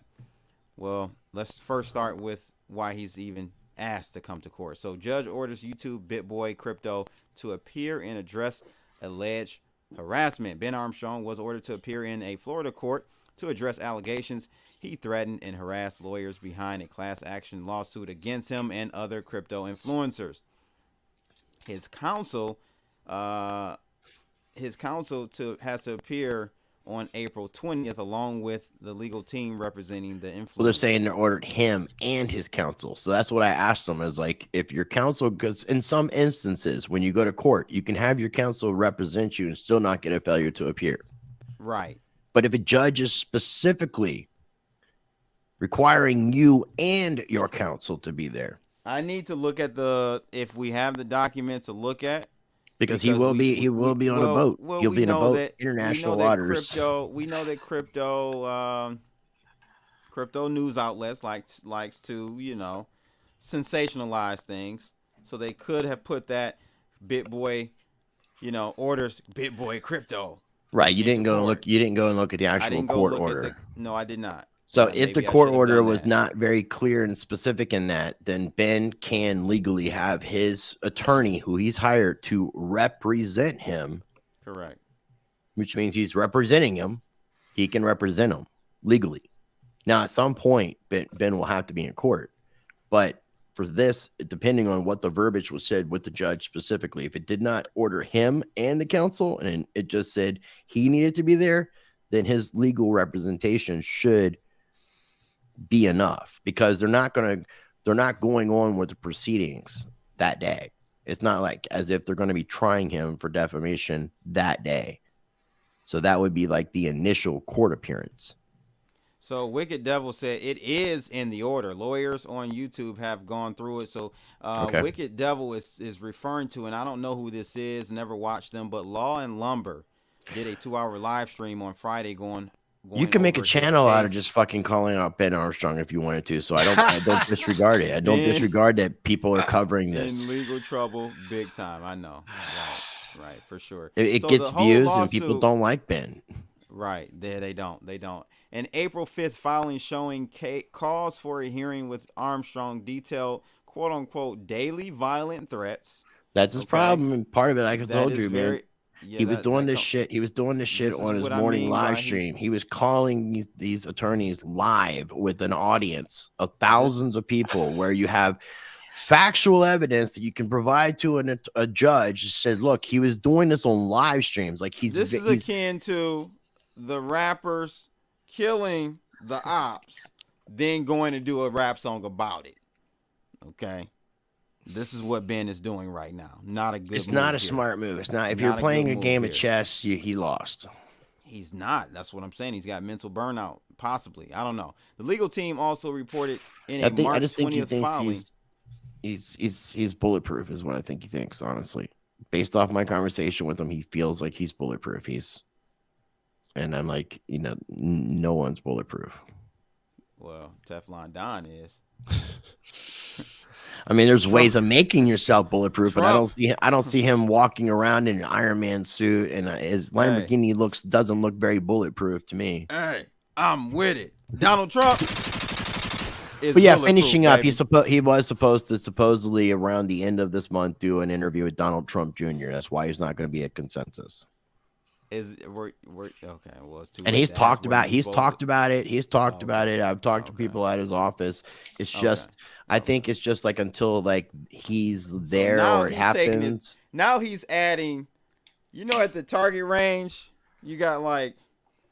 Well, if you want to put on your resume, I've appeared on Donald Trump Jr. and Alex Jones show. You've already kind of put yourself in like a little position of who you are, and there's no way of getting out of that box. This is what I'm saying. Like, it's like, why, Ben? You got it good, bro. Just be the YouTuber. But he's taking it to the next level, bro. I think it started with him trying to clean up his public image after he was trying when he was going to sue that guy Otozi, the YouTuber.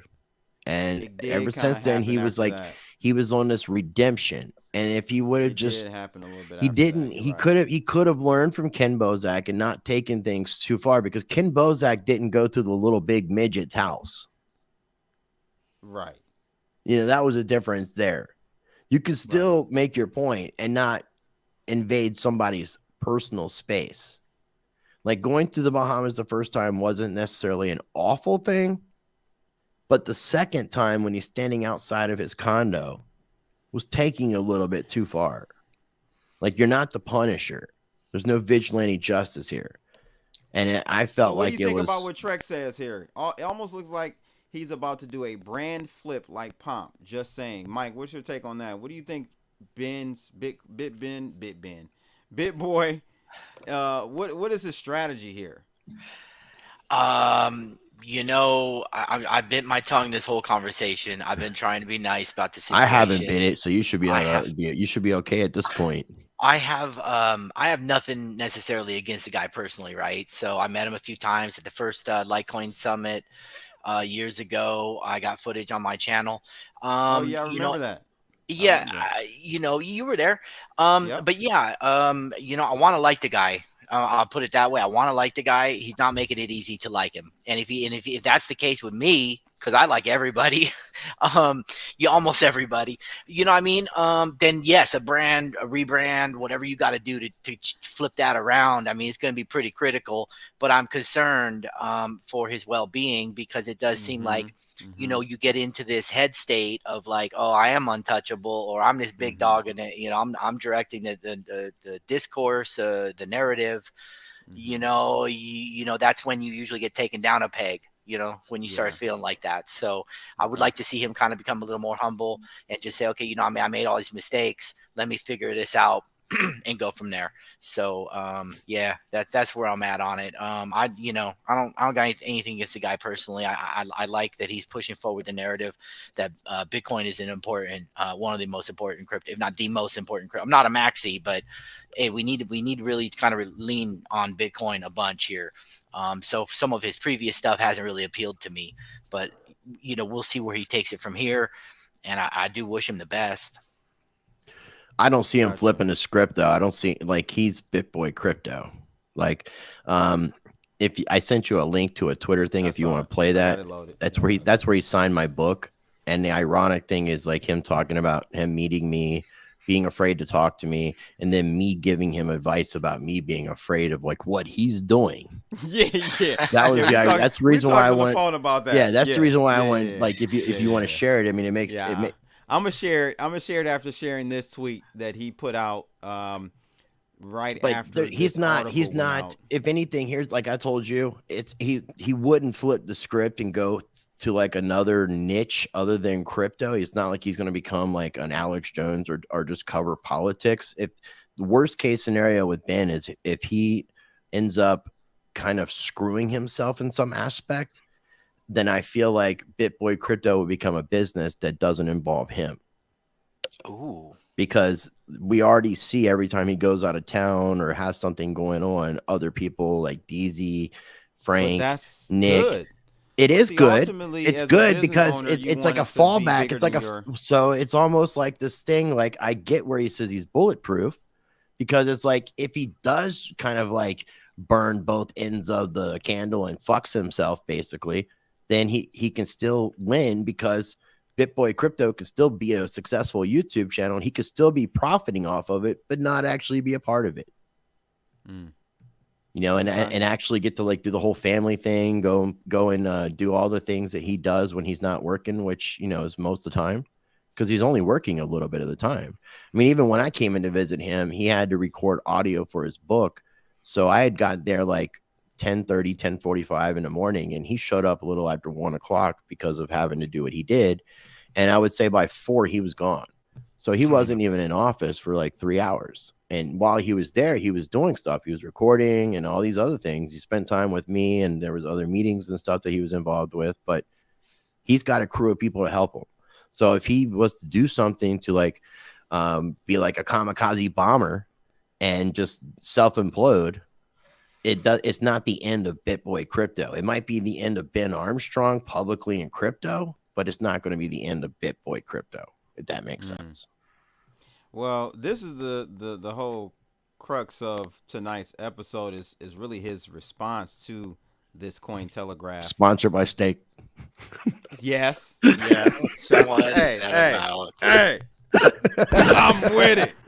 Get your money, Ben. That's great. It's like, hey, I gotta get paid money, while Ben. I'm doing this. Yeah, get your money, Ben. I ain't mad at you. He says, I will continue to relentlessly bully people that prey on the innocent and the weak. Adam Moskowitz. What is that? Hold on. Moskowitz?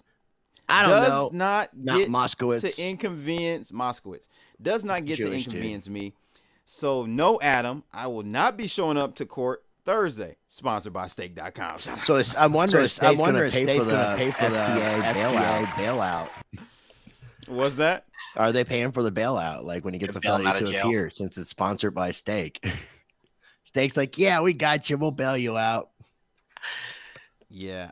Okay. So here's a question for you. Do you think he was paid by FTX? See, I don't get a chance to watch a lot of Ben's stuff, so I don't know. Like, do you think he was paid by FTX? Right? Yes. No, personally, Mike, no. I don't see why he would have spoken out no. like I don't think he would have spoken out and done the things like he did if he did, or he wouldn't be so defensive about being in his class action lawsuit if they had evidence that he did. Like he's being very fucking adamant to the point that he's getting defamation shit that he wasn't a part of the FTX thing. Like I would really think of all things, like I think he learned the lesson from sucking the tit of Justin's son.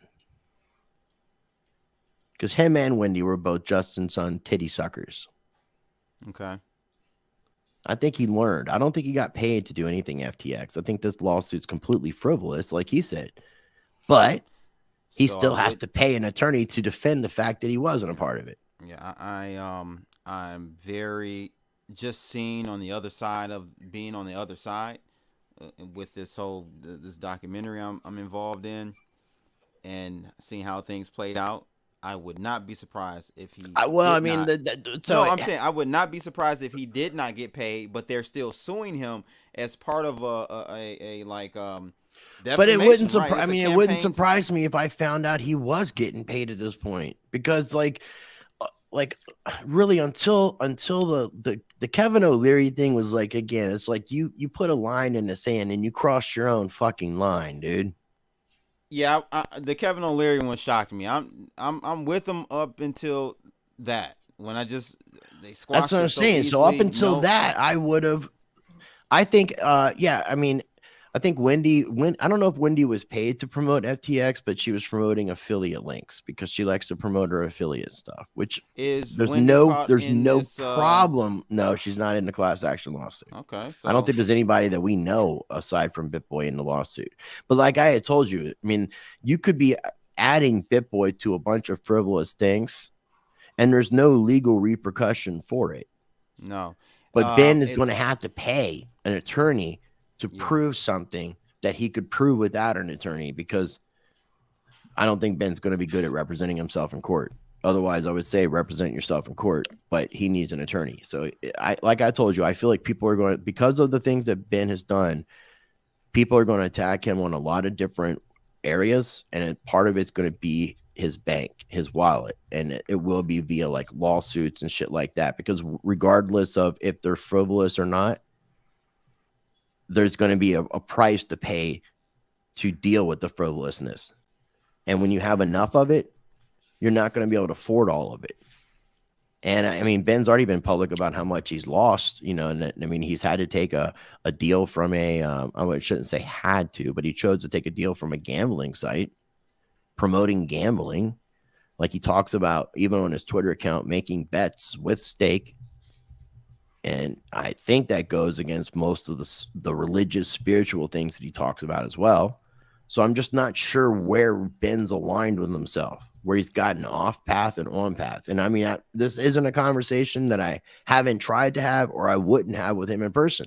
And if you, it's not like I'm trying to hide what I'm saying by any means. No, you're not. Live stream. Yeah, no, I know. You're making a good point. Yeah, you're making a good point about the frivolousness of this lawsuit. You know, put him in. He's going to get attacked like a mother. Not only with the wallet, we've talked about this, me and Blood, but yeah, I know. I'm saying he's going to cost him less. Doxing somebody he shouldn't have doxed he's going to be paying for that. Well, there's going to be some things he actually did, but I'm just saying people are going to add him to a lawsuit because it might cost him less just to settle out of court and just say, okay, here's $2,000, here's 20 grand, whatever it is, get out of my hair. A lot of people do that. We don't hear about it, you know. So right. Yeah, but those are people that are guilty. So I mean, again, if you're being not always, but if you're being put in a class action lawsuit saying that you did something that you didn't do, and you know you didn't do it, and you can prove you didn't do it, you still have to go to court to prove you didn't do it. It's going to cost you money. That's what I'm saying. Because that's Ben's whole argument with this defamation thing. He's like, you're a fucking idiot because I never did any of these things. You're like, you have no right to include me in his suit. But no, you actually have somebody suing somebody has every right to sue anybody they want to sue if they have a legitimate reason. That's what I mean by he's not thinking in a clear headspace, in my opinion, because he just got set up for the okie dokie. So he wasn't, maybe he's not guilty of being paid by FTX, but now he is guilty of threatening the lawyers and doing all that stuff. So now they hooked him. They hooked him in. Right. If you were going to do something like that, Blood, like if I was going to threaten an attorney, I would not be doing it on a live stream. I wouldn't be tweeting about it. I wouldn't be talking about it. It would be in the private, and I would act like it didn't happen. I wouldn't acknowledge it because I don't acknowledge the private in the public. And there's certain things. There's a time and a place, and there's a way that you play games, and it just shows me the maturity level of where he's at. And I've tried offering a lot of advice, but it just tends to fall on deaf ears. Let's take because again, like if you're gonna, my big thing is because it's very hypocritical. I'm speaking like I'm Ben Armstrong. I'm going to dox the founder of Shiba Inu because he caused harm to people because he had a relationship with Sam Bankman-Fried, but I'm going to make peace with Kevin O'Leary. Yeah, that's what I'm telling you. That was the only one who was the biggest proponent of FTX, who's currently going in front of like Congress and different governmental meetings, speaking on behalf of basically Sam Bankman-Fried, trying to talk shit about Binance and the rest of the crypto industry. But yet Ben is going to make peace with this guy for the greater good, but he's going to dox someone, which affects not only the person he's doxing, but the entire family and people around the person that he's doxing. Like, let's say that Shiba Inu's founder had a wife and kids. Is it fair that now their information is out there because Ben wanted to dox him because he was involved with Sam Bankman-Fried, but yet he runs into Kevin O'Leary on the street. Now all of a sudden he wants to be what I would call fanboy. And what I'll actually equate to is an issue I had. So there was a time period that I actually ended up doing a tour with Vanilla Ice. But before the tour had happened, it was a little couple week thing. I had played a local show in Northern Virginia with Vanilla Ice. I was told that we couldn't put up our band's banner, and there were a lot of restrictions of things that we couldn't do because of Vanilla Ice. So before he had gotten there, I was talking shit about Vanilla Ice. And Blood, I'm sure you know me well enough that you agreed to I like to talk shit about people. I know how you do. So I was talking shit about Vanilla Ice. Good, you got that on the fly.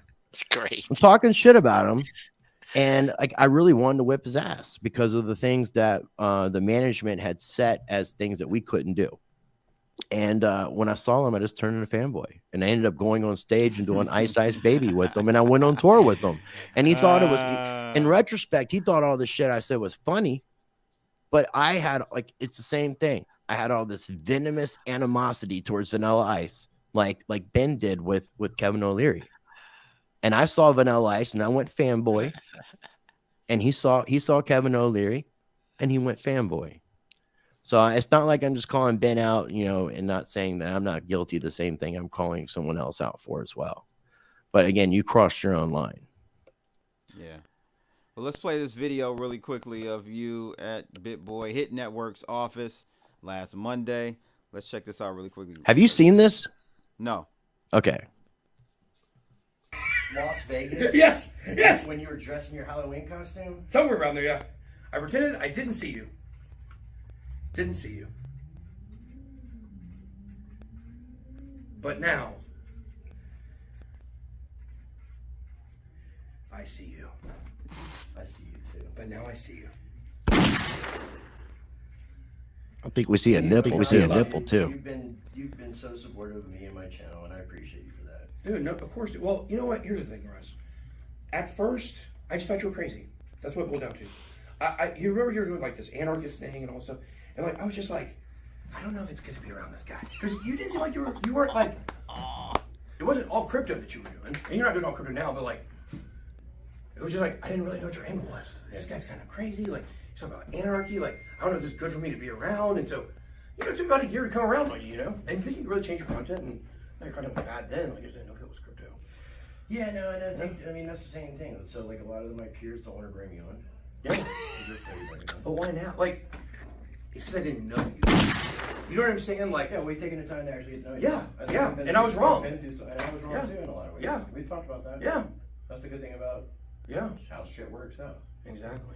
So, I see you, bro. I see your eyes. I see you. I see you. There you go. I mean, that's a real conversation that a lot of people don't get to kind of see aspects into. Yeah. And, you know, I mean, again, for Ben to say, I was afraid to talk to you because I was scared, you know, because like you're this anarchist dude and I didn't know what to think. You were fucking crazy. And then I'm sitting there saying, I'm worried about you because of the shit you're doing now that we're talking about. It makes that video a lot more relevant because now you have the crazy motherfucker questioning your sanity. So who's the crazy motherfucker now? The irony of it all. The irony of it all. The irony of it all. Well, man, I mean, we're running up on 2 hours now. We didn't get a chance to talk about the fourth turning. Let's do it. Let's do it. I got time. Where we are, Mike. I don't know if you have I'm time.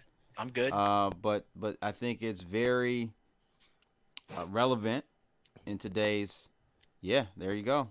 Neil Howe. I know about him. William Strauss. William Strauss died. Yeah, well, okay, William Strauss died. So the best thing I would tell people, if they really want to get a good grasp on what this book's about, check out an interview video that's on YouTube with Tony Robbins and Neil Howe. And it really gives a good explanation. But the book itself has an overview of the 7 cycles and generations and turnings. So I'll kind of give a little bit of an explanation because it's a little bit of an academic type book based on like sociological studies, which might sound boring, but it's actually really, really good information.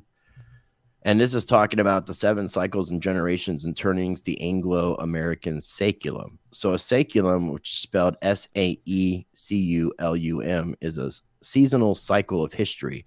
It's roughly the length of a long human life that explains the periodic recurrence of awakenings and crises throughout modernity. And the Anglo-American saeculum dates back to the waning of the Middle Ages in the middle of the 15th century. And there have been 7 saecula, and they go through the late medieval time period, the Reformation, the New World, the Revolution, the Civil War, the Great War, and the millennial time period, which is 1946 to our current time period. And there's different turnings and generations. And a turning is a social mood that changes each time a generational archetype enters a new constellation. Each turning is roughly the length of a phase of a life. The first turning is a high, upbeat era of strengthening institutions and weakening individualism, when a new civic order implants the old values of the regimen decays. The second turning is generally an awakening, a passionate era of spiritual upheaval when the civic order comes under attack from a new value regimen. The third turning is an unraveling. It's a downcast era of strengthening individualism and weakening institutions when the old civic order decays and the new value regimen implants. And the fourth turning is a crisis, a decisive era of secular upheaval when the value regimen propels the replacement of the old civic order with a new one. And then there's different generations within those, but all fourth turnings have ended up in upheaval and crisis time periods. And like just looking at the ones they've had listed during fourth turnings, during the Renaissance period, we had the Armada crisis. The next turning was the Glorious Revolution, which was 1675 to 1704. Then after that, we had the American Revolution from 1773 to 1794. And then we had the Civil War. And also following that, the next fourth turning, the Great Depression and World War II. So we're in what they call the millennial crisis. The book came out in the 90s. So it's not like they're perfect in their science of what's occurred. But basically, all the fourth turning crisis events have been war and civil war. So the War of the Roses took place during that time period as well. That was prior to the Armada crisis. So they say that where we are now in our time period, that we're in a fourth turning. We're in an upheaval to a new regimen, and it usually results in war, whether civil or international. And I think we're kind of looking at the cusp of potentially both. I mean, you're kind of inciting, and I want to be careful with the words I'm talking about, but you're inciting a revolution that involves a V that doesn't involve a vagina. And then there's like a possible World War III. So those are two different things that could both fall under what would be. And not that we've had both occur, but we could have both occur. We could have a split in the United States and also see World War III take place. I always, back when we started connecting, you were all about, and you still are, peace, love, and happiness, right? You want I'm not a symbiotic. Hold hands and we'll make it all work. Look, dude, I know shit's gonna. I know that things are gonna take blood, sweat, and tears, but I can't encourage blood, sweat, and tears. Blood, rice, and tears. No, that's a good one. The thing is, like, most of my shit's going to look like I am promoting the V, and I'm not not specifically. Like, we can peacefully change the world, but you need to have enough people, and we're not going to have enough people, which means that we're not going to be able to peacefully change the world, because most revolutions end up with the V, and it's not the vagina. Not most. It's all. So this is from Doug Casey. This is out of the Zero Hedge article, and the International Man says, what happens after the crisis, or after a crisis? Is there a positive way forward? Doug Casey says, historically, the answer is almost never in the short run. The best example is the French Revolution. It got worse, and then Bernie Sanders of the era followed by Napoleon. So I don't think we can have it, bro. It's got to be with the V. All right, hold on a second now. But look, dude, go ahead, real Mike. quick. No, go ahead, Rice. Go ahead, Rice. No, well, I mean, it's just look. Like I said, I know that it's going to go in that fucking direction. I know it is. I know that we're going to be fighting, and it's not going to be fucking pretty. I know that. Mm-hmm. But I get strikes on videos saying that I incite violence and riots. So I got to make sure that I am trying to promote peace as much as possible, even though I know peace is not going to be the fucking resolution. Mm-hmm. Mm-hmm. All right, I guess it's a front. Mike, you listen. Those people accusing you of those things, man, they don't know what they're talking about. But it's YouTube. I mean, here's the way I like to put it: it's a revolution of the mind. So if you see a problem in the outside world, and I know I think you love this. I mean, look, be the change. So if you see something's happening in the world, well, don't try to change the world, change yourself.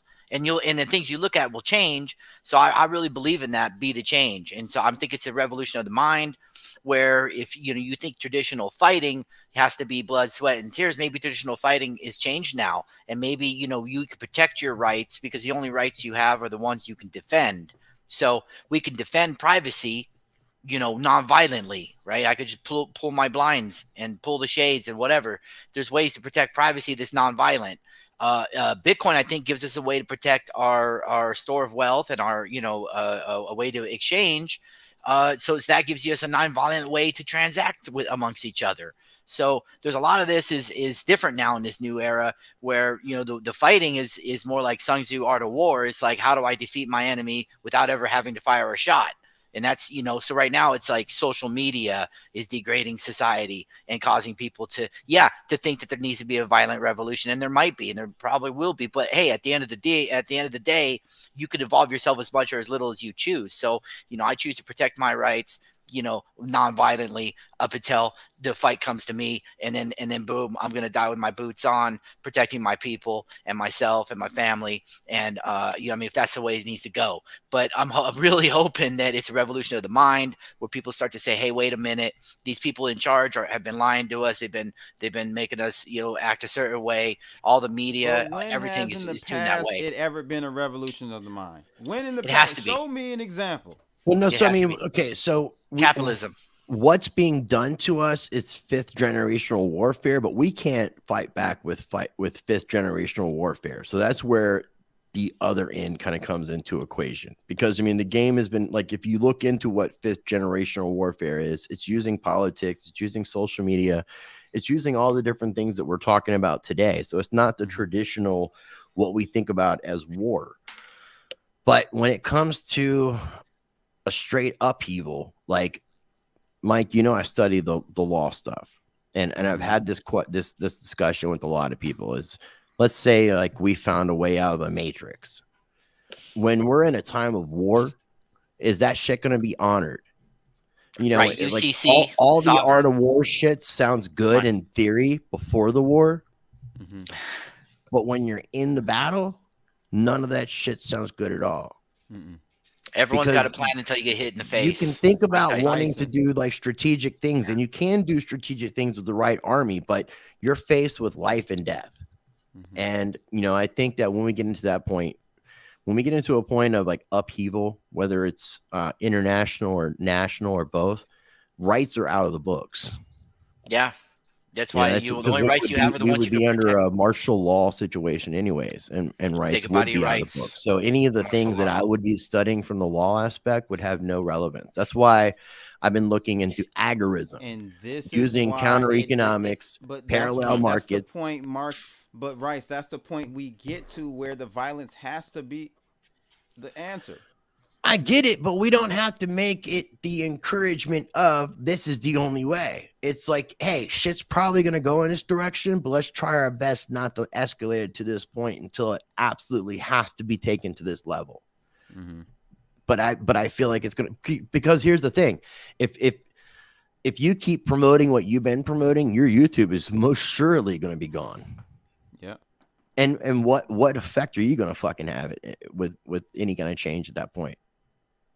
So I would much rather say we can peacefully change the world when enough people take a stand, because nothing can stand against the people.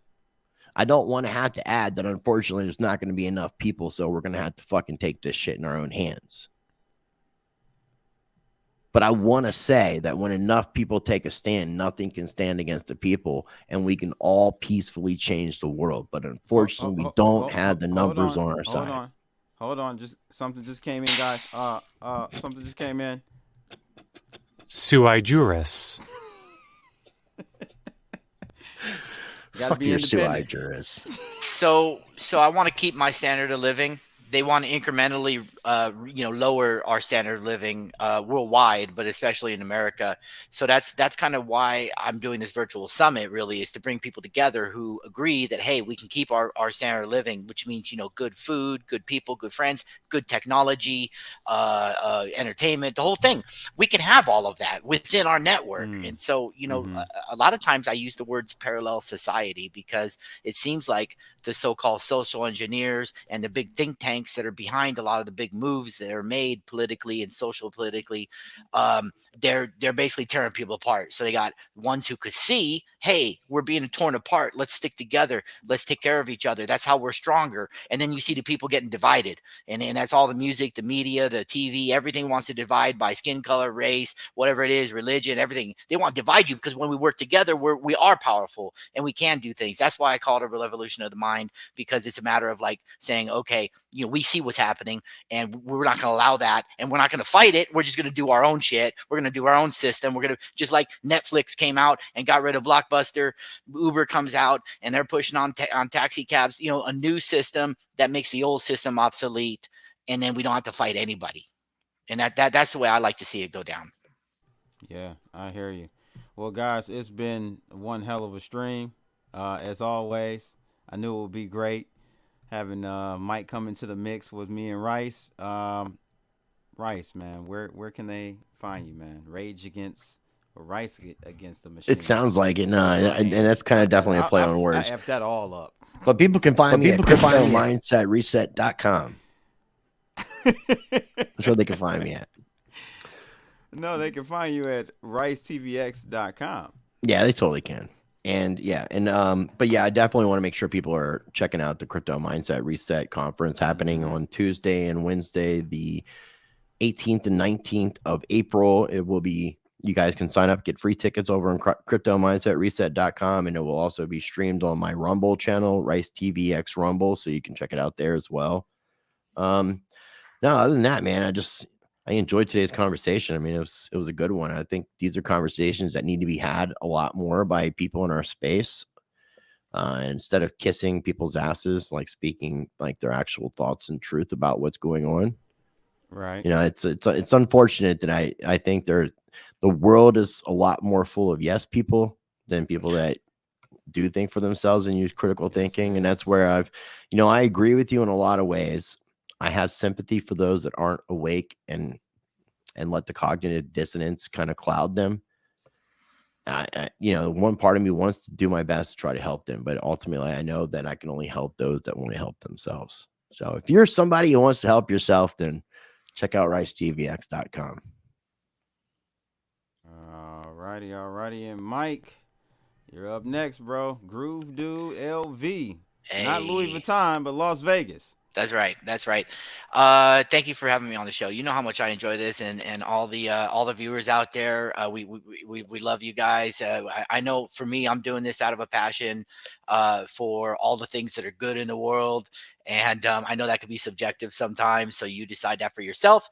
But I think Rice said it well, man. If you're willing to help yourself, you want to keep your standard of living, you want to kind of grow that, make it better, right? But if you have a better standard of living, join us at the virtual summit. Go to CryptoMindsetReset.com. This is probably the number one best summit on the internet that you never heard of. So that is a good thing because if this was mainstream, it might be a whole different thing. But what we're trying to do is just bring good projects and good people together. It's something I've been doing for years here in Vegas, and when I go out to the conferences and things like that. So this is just like a normal thing for me. It's just, let's get everybody together, have a good time, and talk about how we can find some solutions that are nonviolent, that where we can help each other. And there's a ton of ways to help each other. And when we do work together, we're practically unstoppable. And that's where I'll leave it. Thank you again for having me on. You guys are number one. And don't forget to check out Rice TVX and get on some blood analytics and handle it. Oh, one more thing, man. I do want to promote that I will be going live tomorrow at 12:30 p.m. Eastern time on my channel, Rice TVX, with crypto minimalist Tone Vase. Oh, nice. Minimalist. Nice. Okay. I'm tuning in on that one. That's gonna be nice. I'll be there. Yeah, it's been like something we've been talking to for a couple of years, and just because of both of our travel situations, we've finally been able to make it happen. But he's actually a really cool dude. He is. I like Tone. Yeah, he's down. Well, there you have it, ladies and gents. Another episode of not my two Satoshis. It's our two. I guess it is our two Satoshis. A lot of Satoshis. That's 6 Satoshis. I like that. Off the Chain episode 98. It's your boy CryptoBlood. Make sure you like, share, and subscribe. Click that bell, all that good stuff. I'm out of here. Holla. Smash that. A real G right there.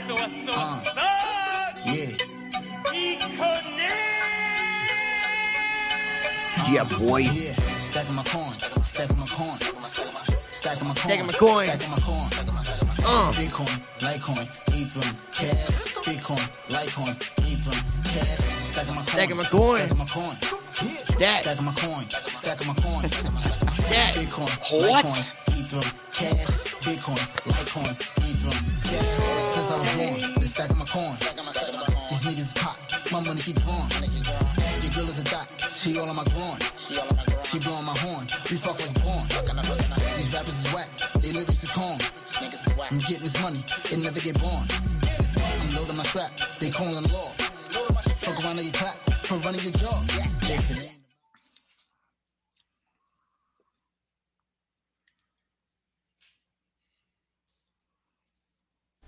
Fucking thing sucks. We'll do it live. Okay.